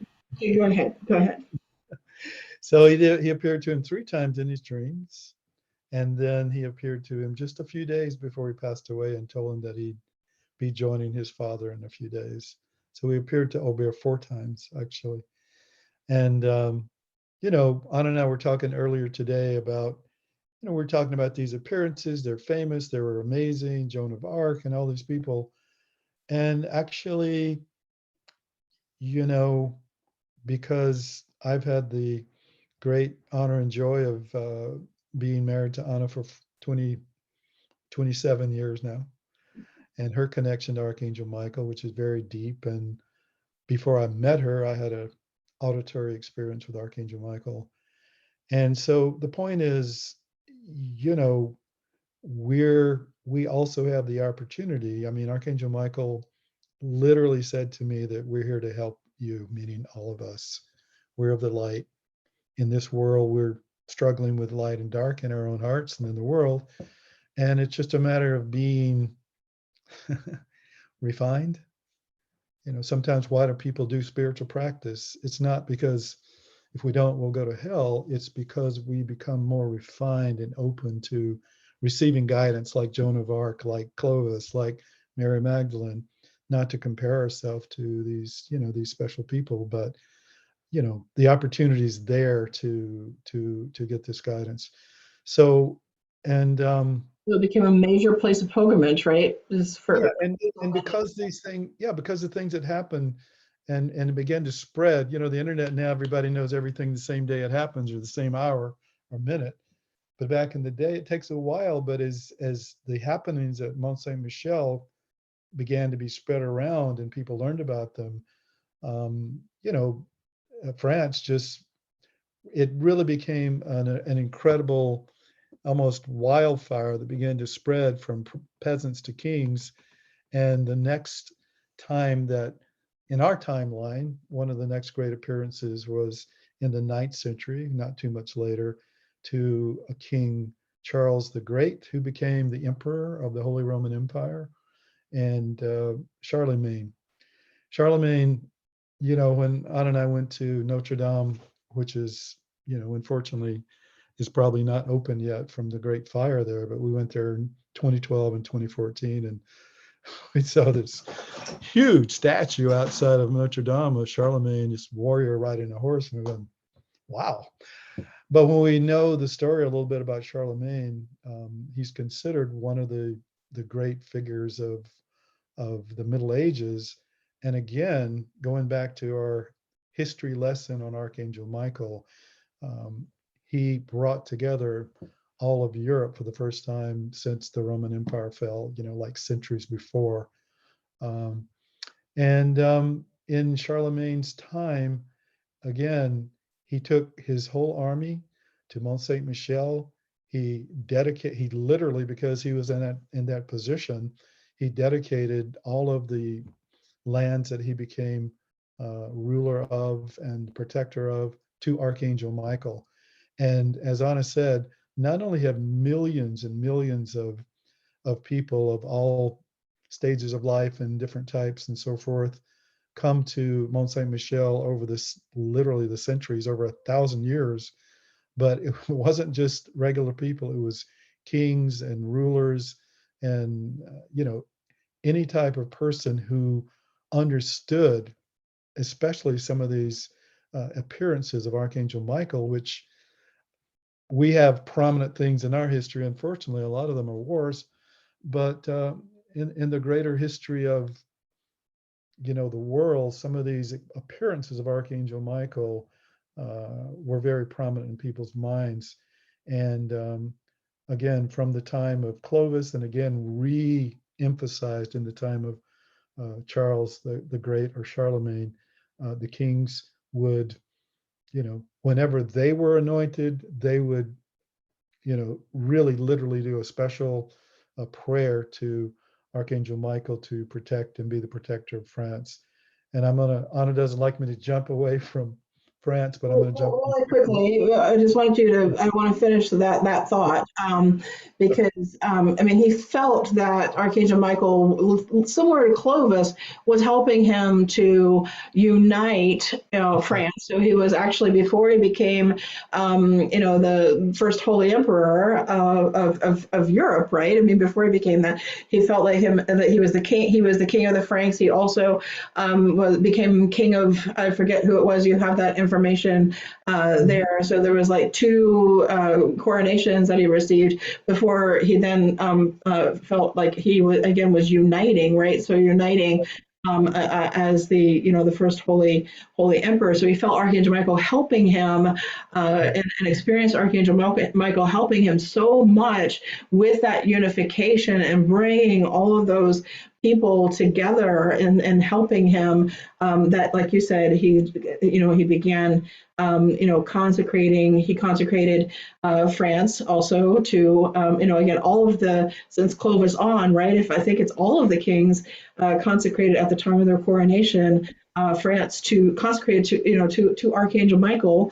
And then, like you said, especially on Michaelmas, it seems like especially Charlemagne had that also that Michaelmas journey, right? Like it was the time for kings. It was the time that Michaelmas was the time that we're going to be arriving. We're going to be arriving on Michaelmas. And we'll have this like amazing experience there that evening, and our experiences there in 2012 and 2014 is the place is purely magical on the night of Michaelmas, right? Like, we've had like so many interesting phenomena happen in people's photography. There's been so many like, people weeping and crying because of them feeling like, the energy so strong in Archangel Michael's presence and so palpable. And of course, again, Charlemagne making his pilgrimages on Michaelmas, and annual ones, right? As far as we know, as far as we're aware of, is that there were certain special ones, obviously, that were on Michaelmas, but there were also annual ones on Michaelmas. So if it's good enough, it's a special time, powerful enough for the kings to go, I think it's a great, powerful, special time for us to go. I'll just say one more thing about Michaelmas before, I know you have some other things you wanted to say, Phil, but this particular Michaelmas, I know it's probably happened, many times before, but this particular one is actually going to be a full moon as well.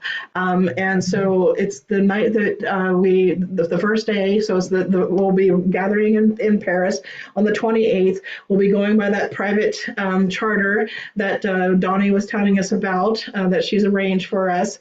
And it'll wrap us off at Mont St. Michel on the day of Michaelmas. We'll have this very, very magical evening in having dinner together. We'll literally have a feast of Archangel Michael. Michaelmas means the feast celebration of Archangel Michael and all of the angels, by the way. Michaelmas also represents that. And then we'll have the opportunity to go to this special altar and this special place that is at the base of the abbey called the parish church, or also known as St. Pierre's, where we'll have this unique opportunity only on that day, only on the day of Michaelmas, where you're able to kind of like go into kind of this special place and go right up onto the altar, candle lighting. Usually there's so much of that. It's very, very special, sacred, profound time, and it'll be the full moon. And that particular full moon, when we arrive there, is going to also be a super moon, which means that it's when the moon is closest to the earth in its monthly cycle. So there's only going to be, I think, 3 supermoons this year, and it's going to be one of them, and it's the harvest moon too, which makes it very, very special too, because it's the first full moon of the fall equinox, and the fall equinox will just be a few days. So we're going to this very sacred place at this time when kings like Charlemagne, kings would literally make pilgrimages on the day of Michaelmas for this feast of Saint Michael. And so it's wonderful to be walking in those footsteps. I know when I walk the cobblestone streets there at Mont St. Michel are the same that they've been, since some of these time periods, right? I mean, maybe not exactly the same as the ones. Yeah, it's not exactly the same as the one Charlemagne, but the path is the same path. You feel like you're literally walking in the footsteps of so many people, like you said, from peasants to kings to emperors, etc., that have made this pilgrimage because of Archangel Michael. A lot of times calling them there, and also because of how important of a sacred site Mont St. Michel is. And I'll just say, in wrapping up about Charlemagne, he specifically, his understanding was that place was you might say, the headquarters of Archangel Michael for all of France, from which he protected France, from which he helped when there was strategy needed for protecting and unifying France. He himself unified Charlemagne, all of Western Europe for the first time since the Roman times. And he, at one of his times, I'm not remembering all the details, but Charlemagne went there again on Michaelmas, and it was a special ceremony, and there's like 20,000 people there that gathered for that ceremony I'm assuming, well, I don't know if it was at Church St. Pierre, but I just want to put in one more little thing. Yeah, it wouldn't have existed. Yeah. what Anna was saying, maybe at that location. Mhm. That that evening of Yeah. yeah, evening of September 29th, Michael Mass, the little church there is it's just really, really super amazing, wonderful. And they literally opened there's an altar there, different altars, and there's one for Archangel Michael, beautiful statue of Archangel Michael there. And that's the only day of the year where they open the altar. You can actually go on the altar and put your light. And while I was there the first or second time, I actually was, you know, that night sitting there right before the altar, giving a little song, a little prayer, which maybe at the end, I'll share that with you guys. So then Okay. moving on from the 9th century to the 13th century, From the I'll 9th say, to the 13th. Okay. yeah, I'll say a little bit about the Cathars, and then I think Anna, you can talk more intelligently about Escarmont specifically. But and again, I'll try to make this short. But there was a movement in the 12th century in France of people who were Catholics, but who found that at that point, any church, religion, whatever organization at times goes through periods where they're not living up to they're not walking their talk and living up to their standards. And in the 12th century in France, that was the case with the Catholic Church. And so there rose up in southern France very sincere spiritual people who directly or indirectly were influenced by the way of love, as Mary Magdalene had brought to France, whether it was directly or indirectly. And they were known as the Cathars, and the word Cathar basically means the pure ones. They followed a very pure lifestyle. Both men and women were leaders, which of course was very unusual at that time in terms of spiritual leaders. They lived very simple lives. We tried to live a very simple life as Jesus lived and taught. And they became a threat to the church at that time, which again was not on its best behavior, you might say. And unfortunately, at some point, the king of France at that time, that part of France wasn't France. It was, it was the Languedoc region. It was Occitania. Say again? It was known as Occitania. Occitania. Exactly. It was Occitania. And if you go down there, which we've done a couple of times with groups, it's a very, very different culture. Amazing, very interesting.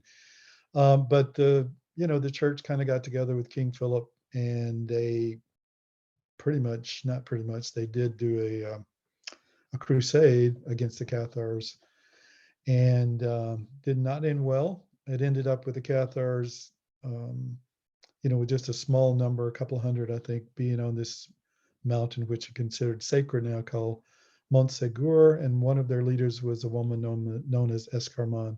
So, Anna, you want to talk a little bit about what happened there? Yeah. Well, I'm not going to say too much, but there are many legends that say that the Cathars consider themselves to be following the lineage of Mary Magdalene's teachings and considering themselves to be the protectors of whatever remained of Mary Magdalene and what she brought with her, including the legends of the Holy Grail. So I told you we would come back to the Holy Grail here and bring this back full circle to this. So this is another interesting piece in that storyline. In fact, this region of the world, known as Occitania, in the 11th century, so it's just a couple hundred years or 150 years even before this experience with Esclarmonde, is where the stories and the legend of the Holy Grail were actually first written, including the stories of Percival and King Arthur and all of that. They were written in Occitania. They were written there, and then they spread out to the world. So a lot of people, they don't know that history. They don't know that that's interesting history about the Holy Grail books and the stories of Percival and the Holy Grail actually being written in this part of the world. So anyway, as Philip said, the Cathars consider themselves, many legends say, as guardians also of the Grail, right? And as Philip was explaining, they had male leaders and teachers who were like the priests, but they call themselves the parfait or the perfects, you know. And they also had female ones. And at the time of Mont St and the fall of Mont St, which is in Occitania, in this region where it was Gaul, right? So it became Gaul, and then it became Occitania, and then it later became southern France, right? So what does all this have to do with France? Because it's southern France now, right? It's all the Languedoc region. Where Montségur is right now is, I'm not a French speaker, so I apologize if I'm not saying the word correctly, but I call it the Languedoc region, the Languedoc, or however it's pronounced, region of what is now southern France and was Occitania in this time period, right? So it was Gaul and Mary Magdalene's life. So as the caretakers of what they considered the legends, the caretakers of the Grail, there's legends that say that Esclarmonde, who was their last leader, right, the last leader of the Cathars, because literally there was a genocide that not only took place with the Albigensian Crusade that was launched against them, that went on for 40 something years, but then the first, I'm sorry, not the Albigensian, Crusade, and then the Inquisition afterwards. So after Esclarmonde was the Inquisition, and that's a whole other story of like just how much effort was put forward and put forth by the Catholic Church at the time to stop this particular group. And this was all before Protestantism. In fact, it's considered to be like the very early precursors of like a Protestant movement, a Protestant shift away from, right, a movement away from the church. And again, the Cathars consider themselves to be followers of the way of love, followers of the way of Mary Magdalene. Esclarmonde claimed to actually be a caretaker of the Holy Grail and many other sacred books and other sacred objects that they had, most all of which were seized and most all of which were destroyed either in the Crusade or the Inquisition. But I digress. So who was Esclarmonde? So she was the last one. She was the one that was the leader. She was a very, very powerful mystic, a very powerful, pure, gifted, supposed to be like incredible scholar. They had people coming in from the Vatican to try to defeat her and literally like have debates with her about like, scripture and, things, because they did try initially to just get the Cathars to go away in other ways before they began the Crusade and the Inquisition, and they tried to like defeat the Cathars and Esclarmonde, especially with their leader, with debates, and she would always win the debates, all these like scholarly debates, all these biblical kind of arguments and discussions and things that happen in the debates, and she had a lot of power and authority, but not because she was wealthy or anything like that. There was she lived a very, very simple life.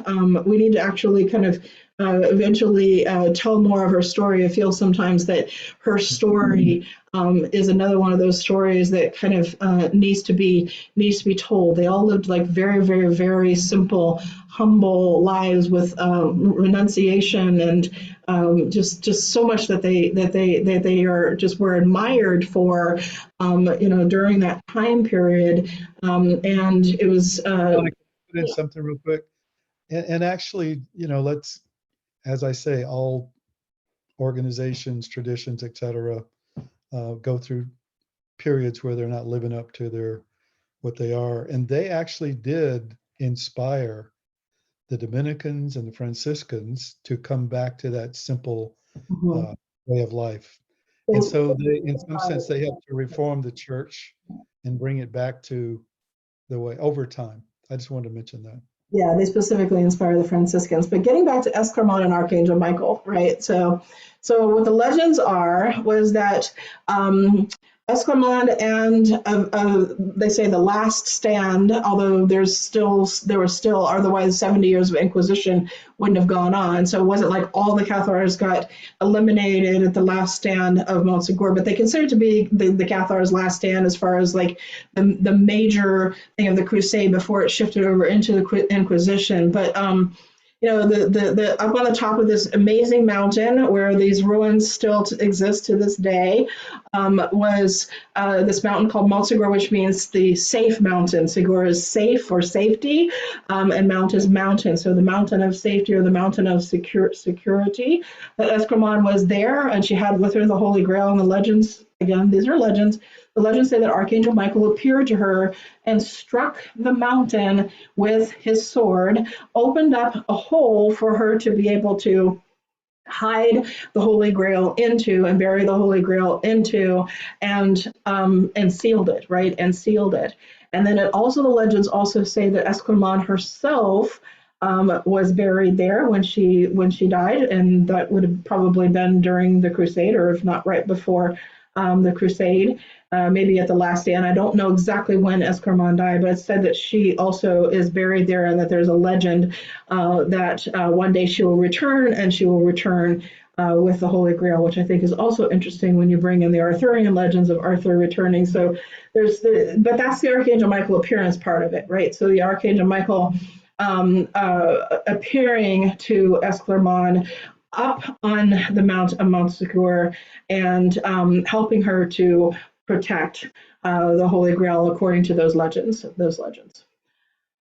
All right, ready for the next? Yeah, so moving on to Anything else you wanted to say about this appearance? no, not really. I would note that of the 6 appearances we're talking about, 3 of them are women and 3 are men. And in the Arthurian legends, We didn't choose that by choice, by the interesting, yeah. and the Arthurian legends, Percival, those legends around the Grail and the search for the Holy Grail, they considered in those legends that the Grail was a sacred feminine, and the Fisher King, the kingdom had dried up, had shriveled up. It's like kind of like what we're doing to the earth, and it was just going down, down, down, and the king was sad and ineffective, and the kingdom was going to was deteriorating, and the Grail was the sacred feminine. The sacred feminine had been ignored or misunderstood or suppressed. And so you can see in especially Joan of Arc, which we're about to talk about, Go ahead. on Mary Magdalene, that little thing there. So yeah, the story of Joan of Arc, of course, most of us know some of the details, or the main details. She was a peasant girl who lived in northern France back in the 15th century, early 1400s. And nothing. Wrong century on there. It should say 15th. Yeah, That's a typo error. It should say 15th, not 18th. 8th. yeah. 5th century. And she was there toward the end of the 100 Years' War. If you can imagine, my goodness, 100 Years' War between England and France. And at the time that she was there, the French had lost a lot of battles. The English were, getting close to really taking over France.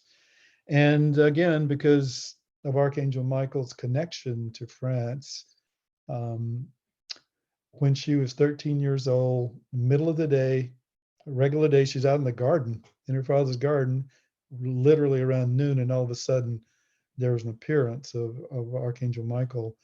And she said it was just, even though it was full high noon daylight, it was like a shadow compared to when, like you were saying earlier on about Archangel Michael, or the angels in general, can appear as light.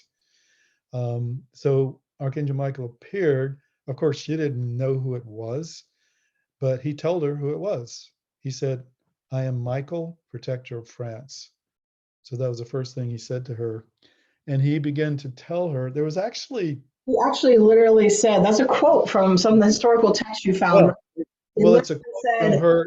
It's a quote from her trial, because during her trial, of course, the story, she was later captured by the English, she was tried, and they had brought in a lot of theologians to question her. They were astounded, kind of like Esclarmonde, by her wisdom of the scripture. She was a peasant girl. She didn't know much, but she was empowered by Archangel Michael to do a particular mission.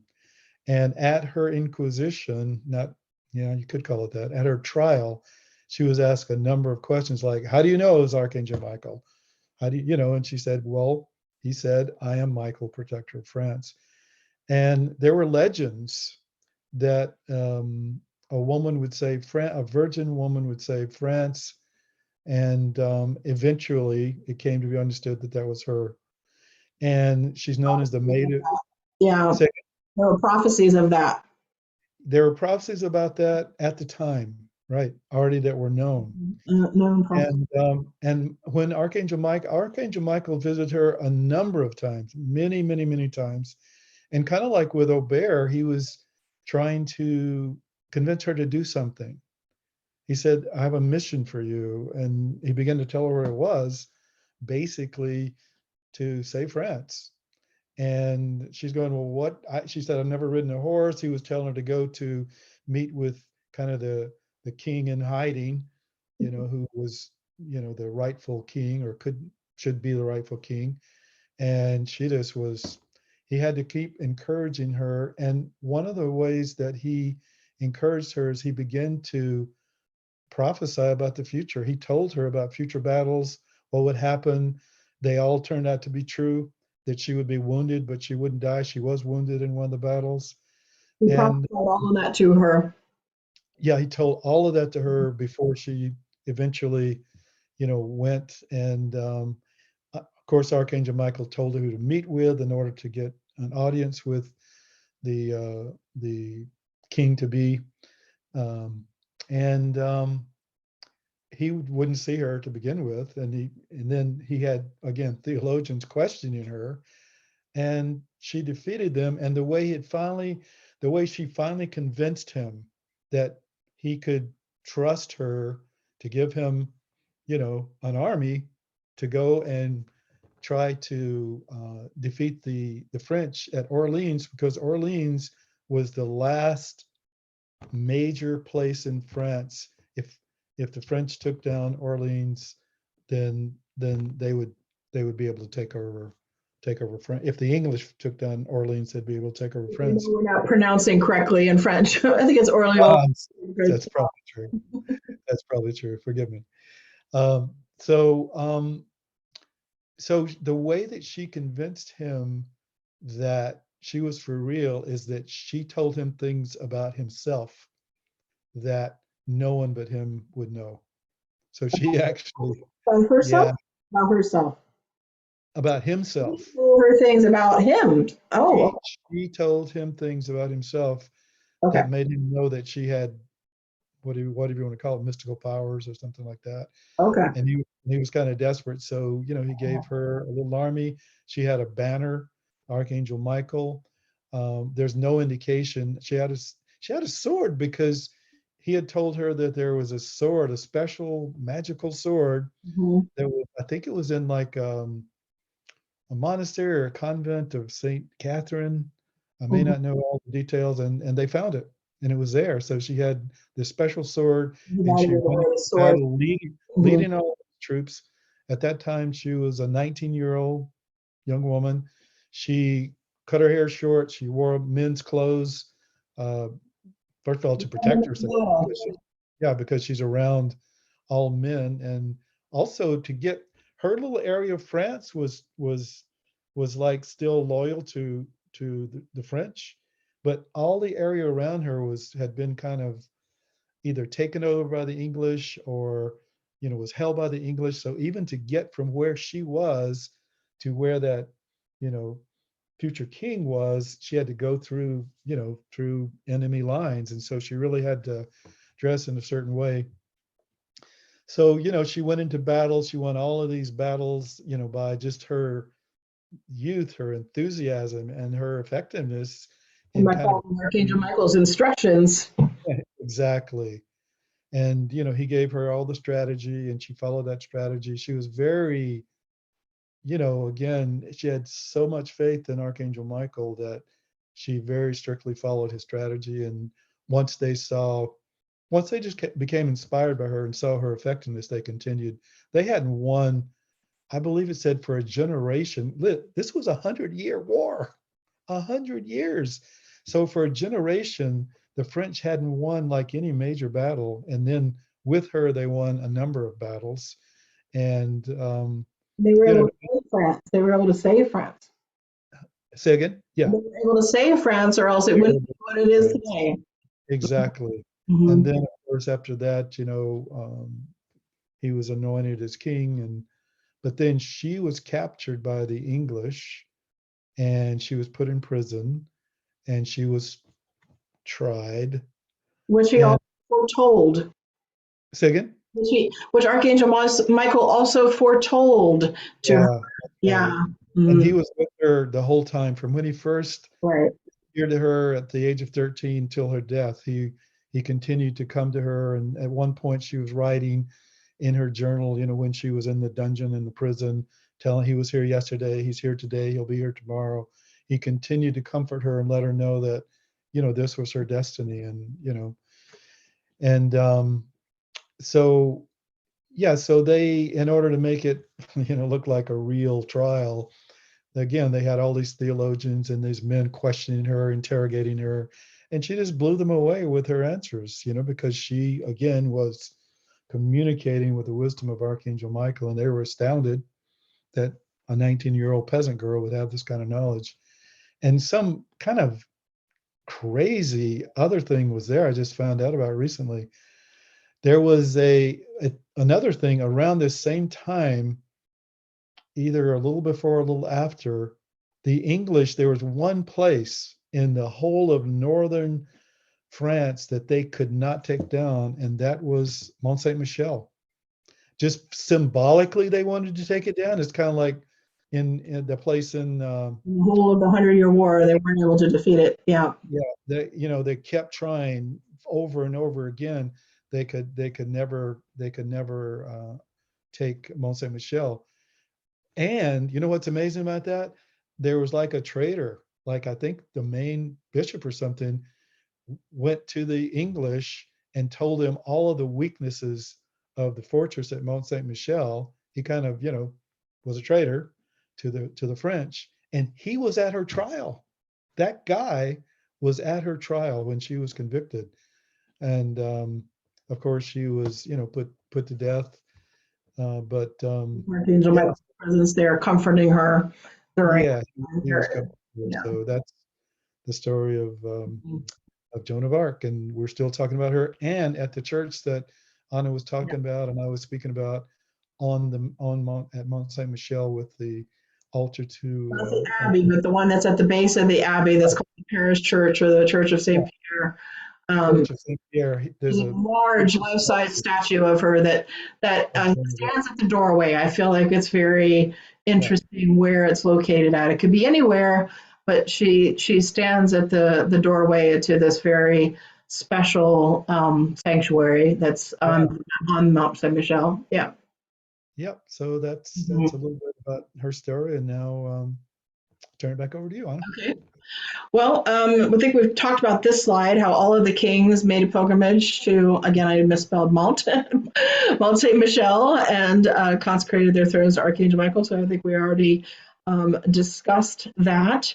Mhm. What we will, I will point out though that this picture is a very famous statue and an incredible fountain that is in Paris, and it is near where we will be staying at the right near the Saint Sulpice Hotel. So we're going to do everything we can to be able to stop there and see that fountain on our way to that dinner on Uh, our closing night. And it's also so many stories, right? I got so many stories to tell about the fountain, and so many stories of just why it's located in the particular place that it's located, etc. So, but what we wanted to do is we wanted to show you pictures of like where Mont Saint Michel, what it kind of looks like today, right? So it went through some of this history. Archangel Michael saved it during the 100-Year War, and saved, again, France, right? So he was involved in the kind of the creating of the country of France, and saw himself as the protector of France, and this sacred sanctuary that he has there in Normandy region of France,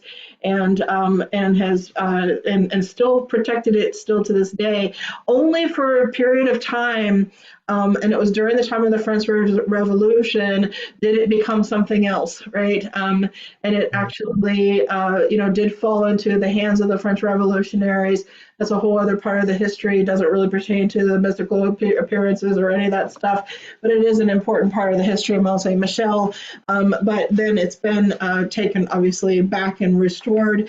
There's been a lot of restoration work, but there's also been a lot that just remains the same since the 12th century. It was actually King Louis the Ninth, who became known as Saint Louis, the one that was known as the saintly king, who in the 12th century took it upon himself to build the so much more what we see that is there today, to turn it into so much of what we still see the remains of, that are there to this day. So both of these are two different angles. This angle here shows the water around it. Donnie, she mentioned that she said something that to my knowledge isn't happening when she said the water doesn't go all around it anymore. But actually, I've been told, and it was happening even when we were there in 2014, that they put in a new bridge now that allows for the water to flow underneath and for it to be completely encircling the island again.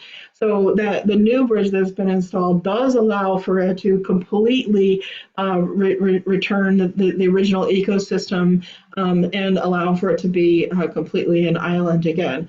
So this is from the back angle. This is more from the village side angle, and the ramparts that are there that are just ancient. The ancient town and village that's been there for hundreds of years, which is where we will stay. We will do all of our workshops. The beautiful hotel that had been renovated that Donnie told you and showed you about in the beginning. This is at the top of the abbey. This is where we're actually going to go to the cloisters. We'll go through the whole abbey, and we'll hopefully have some experiences of appearances of Archangel Michael ourselves. So how might that appear? Like, we're not promising you he's going to appear and do all kinds of profound things for you, but we are saying that we're facilitating a pilgrimage program. This is that statue, by the way, that's in that St. Peter Church. It's made out of silver. We are facilitating this Keeping Your Heart Open and Answering the Call of Destiny pilgrimage program there. That's going to include dream teachings and dream discussions, where we're going to be helping give you like all throughout the week, actually, even in Paris. And before we go on the retreat, there's actually going to be some work that we start to do with you. And those of you who sign up to participate will also have, the after, right? There's the after retreat. So a couple webinars we're going to be doing afterwards to kind of follow up with you. The dreams, and there's many times that, like, there's been so many people out of the millions and millions and millions of people that have gone to Mont St. Michel, since, Aubert in 700, there've been so many people that famous stories doesn't get written about, right? Like, we've been telling you about some of the historical famous appearances, but there's been so many stories of people saying that, they had, profound signs, they had a profound, dreams, that they felt a connection with Archangel Michael, that they received messages themselves, or, that they had something miraculous themselves happen in our modern day. And this has happened on our retreat too, people going there and having photographic phenomena even occurring. To me, it's another way that Archangel Michael appears to us these days at Mont St. Michel, is like through, I've just seen some profound, photographic phenomena that I don't really have the permission yet to put together. Maybe at some point I'll be able to in this little mini series that we're doing.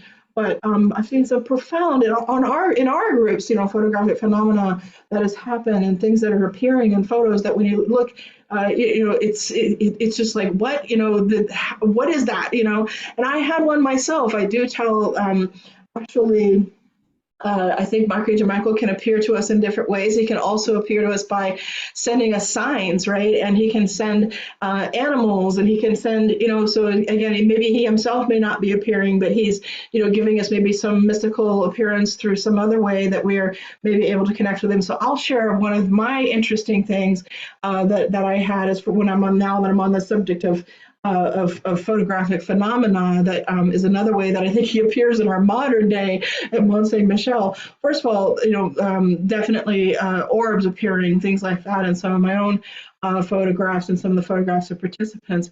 But this one particular one was in 2012, and it was the first morning, I believe, that we were there, Philip. I think, we had, in 2012, it was our first time going to Mont St. Michel. We stayed in a room that did have a window that looked out into the bay.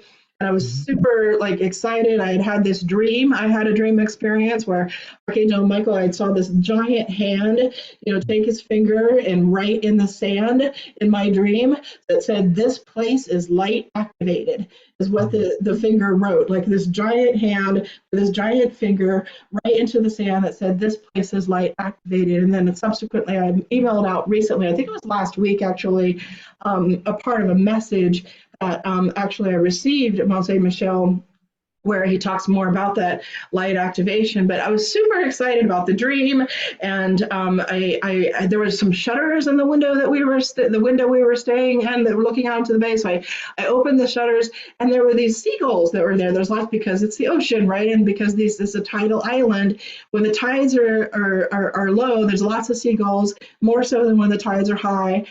The tides will be kind of particularly unique during the time of the full moon when we're there, by the way. That's actually a very special thing about it. But the experience that I had was I've never experienced anything like it ever with photography before. There were these beautiful seagulls. I was like, oh, these are great. I love these seagulls. They were literally right in front of my window, and they were kind of, doing fun things together and kind of being playful with each other and the way they were flying and stuff. So I reached for my phone so that I could take a picture. And I hold the phone up to take the picture, and they don't show up on the screen of the phone, even though I'm looking at them with my eyes. I'm looking at them with my eyes. I'm looking at the phone, and they're not on the phone. So I'm literally holding it up. I'm turning it off and turning it on, and I'm holding it up, and it continued to happen, right? And there was absolutely nothing wrong with the phone. I continued to take pictures with it. Every other experience on that particular trip. So the camera was working just fine. There was no problem with the camera. I wasn't blocking it with my finger or anything like that. I could see the sky. I could see the bay. I could see the water. I could see everything except for the birds that were appearing right before my eyes. So there's lots of different ways that Archangel Michael can appear to us or send signs to us or send other messengers to us. Interestingly, to Native Indigenous peoples, the birds are often considered to be, signs from spirit, signs from the divine, signs from above. So, or messengers, messengers of the messengers, perhaps. So that's just one tiny little experience that I can personally share. But meditations also are another way that we can have, personal experiences, also healing experiences. So the experiences that I'm going to be leading, the meditations that I'm going to be leading, and the workshops there are going to be helping us to open our heart, following the teachings that he's given, to me and through me on the subject of keeping your heart open and answering the call of destiny. So opening our heart, healing our heart. It's a very, very healing place. It's a power place. It's a sacred vortex. It's one of the chakras on the planet. It's located on one of the meridian and powerful ley line meridian lines, what we're going to talk about in our next one on June 10th. So there's just so much. So I just want to try to wrap it up real quickly, but I wanted to talk about the meditations that we're going to do, and then I'm going to lead us in our meditation, right? So there'll be daily meditations associated with daily workshops while we're on the mount. So because sometimes people are like, 5 days, what are you going to do on the island for 5 days? First of all, we're going to not just go take pictures of these things and just go be tourists and kind of run in and out and okay, done that, did that, which is what most people do. There are throngs because it's also a UNESCO World Heritage Site. as well as a sacred place of pilgrimage. There are throngs of people that do come in during the afternoons. We'll be in our hotel, in our workshops and things like that while it's busiest, and then they're gone. Then it's just like the few of us that are like staying right there in the very small, limited number of hotel rooms that are actually available on the mount, and it becomes pure magic and a time for dreams and a time for meditation. And the meditations I'll be leading in the afternoon will not just be guided meditations, but also be journeys. And there's a very special journey that I only have led publicly a couple of times. I channeled, it's based on channeled information from Archangel Michael. That's called Journey into the Sacred Heart. That'll actually be leading and facilitating for part of that heart healing, heart opening, heart empowering that'll be happening during that. So all that said and done, we do have 4 to 6 spaces still left. We're going to keep the registration open until it fills.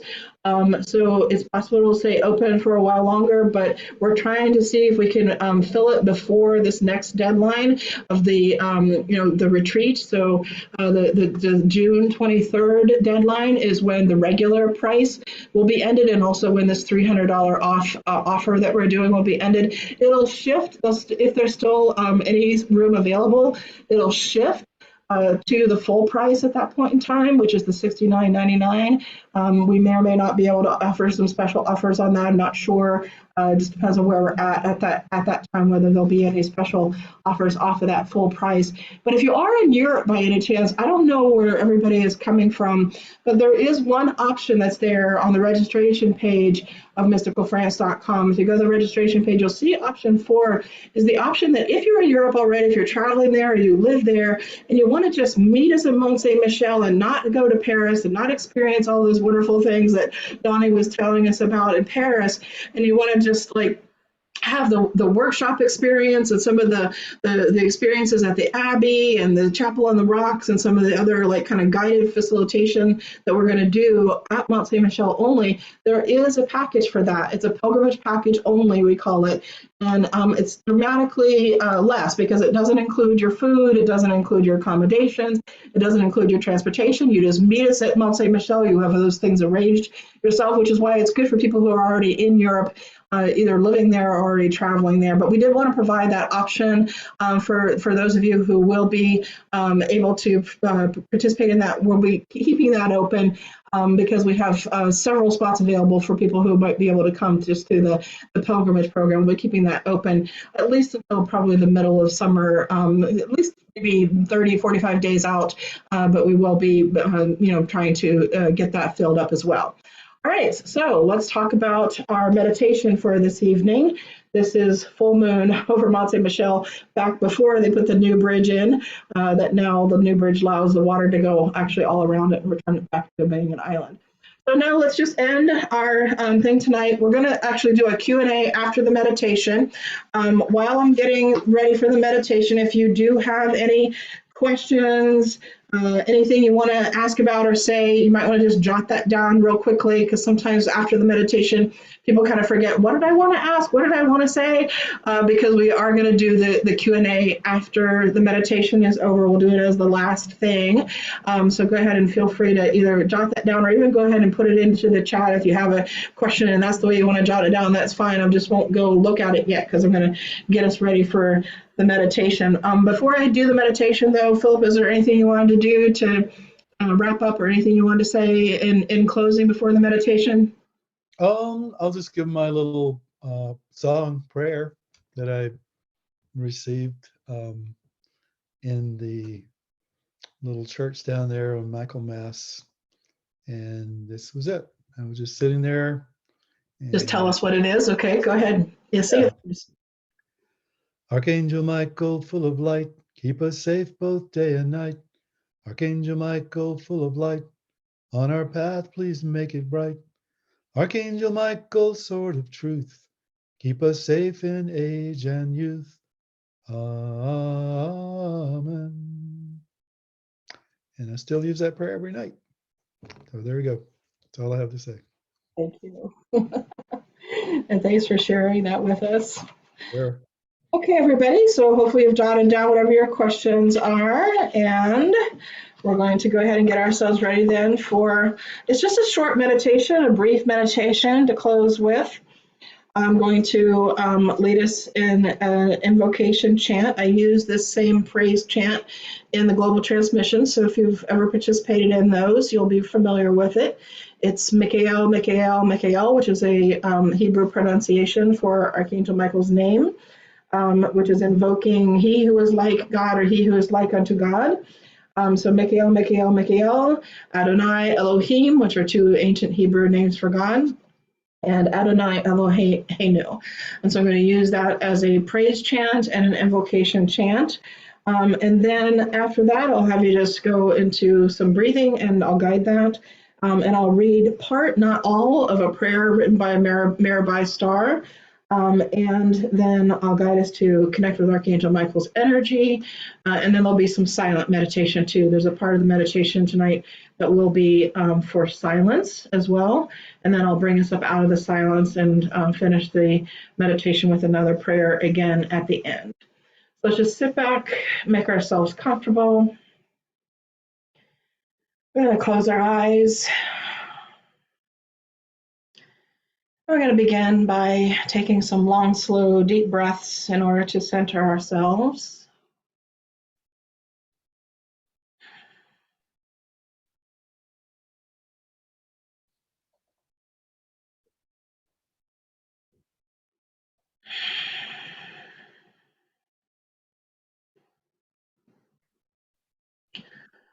And before I do the chant, I want you to all just reach out to Archangel Michael silently.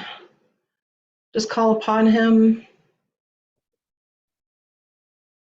Ask for his help into clarifying your vision so that you can see the role that he's playing in your life and so that you can be guided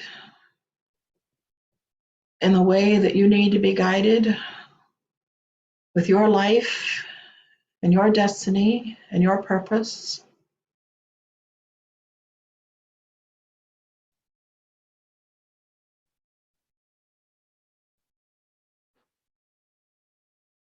And then join me in the praise chant as we call him in with the sacred names of the divine and his sacred name. Michael,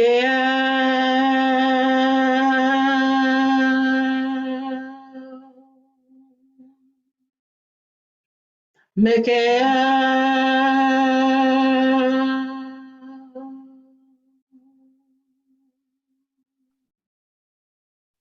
Michael.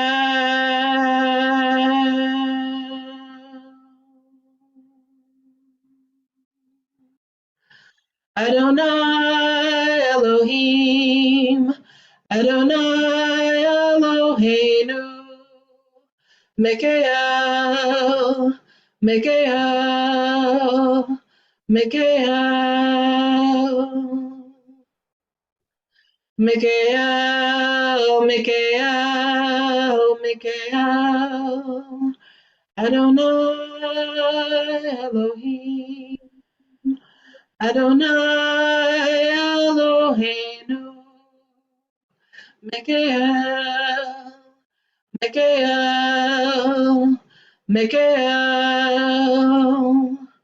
Michael, Michael, Michael, Adonai Elohim, Adonai Eloheinu, Michael, Michael,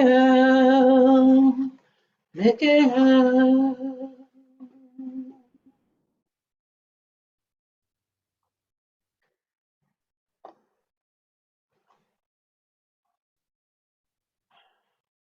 O holy Archangel Michael, be with me.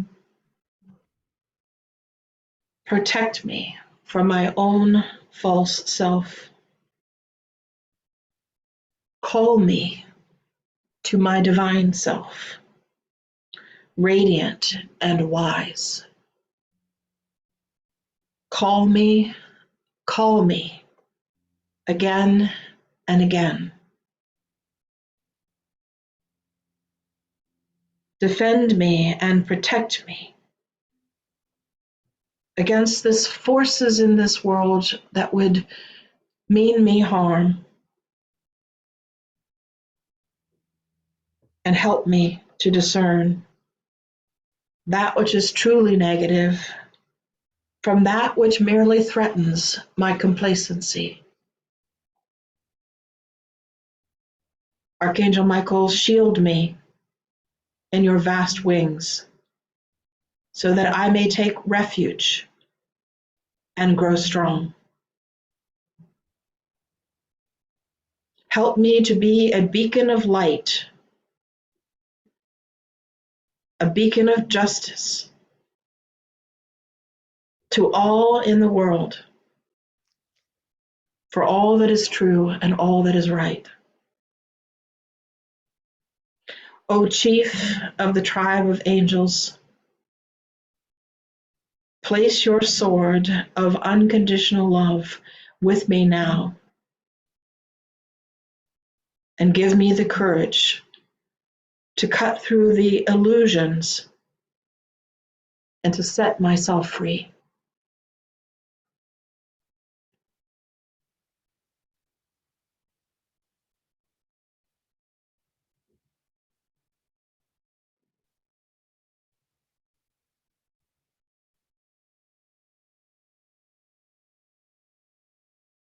And allow yourself now to begin to go deeper into your relaxation, into your meditation, and to feel Archangel Michael's presence with you.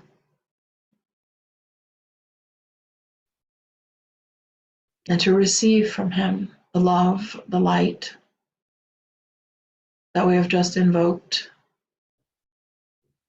the strength, the protection, the wisdom and compassion.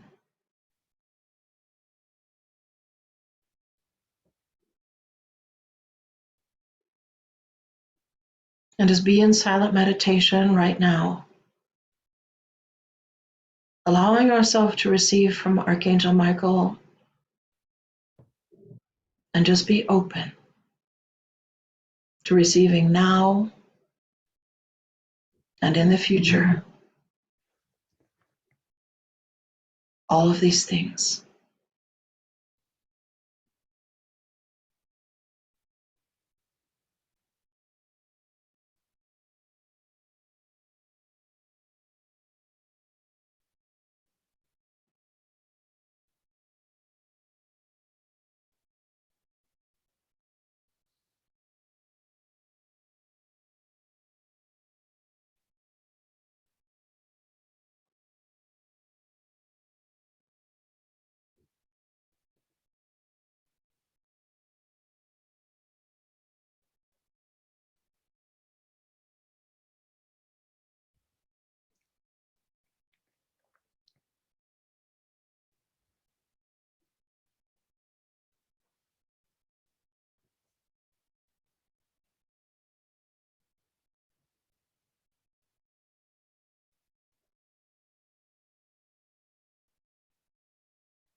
And then we'll close our meditation with a silent prayer of gratitude.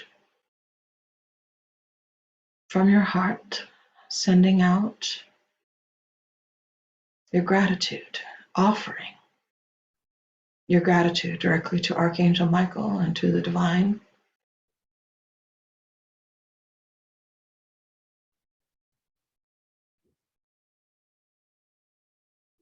Heartfelt, spontaneous, feeling the gratitude and allowing it to open your heart even more.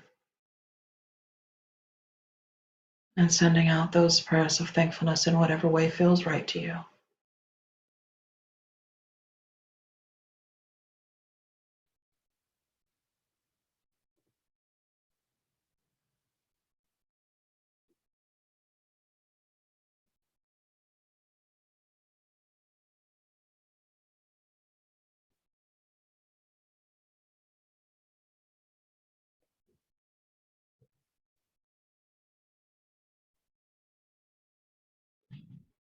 And whenever we're ready, letting ourselves feel that gratitude and slowly open our eyes and radiate and shine that gratitude out to all and to everyone. Slowly opening our eyes and bring ourselves up out of the meditation. I want to offer my gratitude to my beloved husband, Phillip, for participating in this today, and to all of you. But I also want to extend my gratitude to all of you by honoring, if there's any comments you would want to make, it would be an honor to hear any comments. If there's any questions that you'd like to ask, you're also welcome to email me either through the website is one way you can, Mystical France website, or AnnaJonesOnline.com website, or just email me at AnnaJonesOnline.com. There's several ways of contacting me if you have some specific questions, or you want some more logistical types of answers or support. I'm happy to do that either one-on-one or through any kind of questions or comments that anybody wants to make now. I know we're kind of over our time, but we'll just take a look at anything anybody types.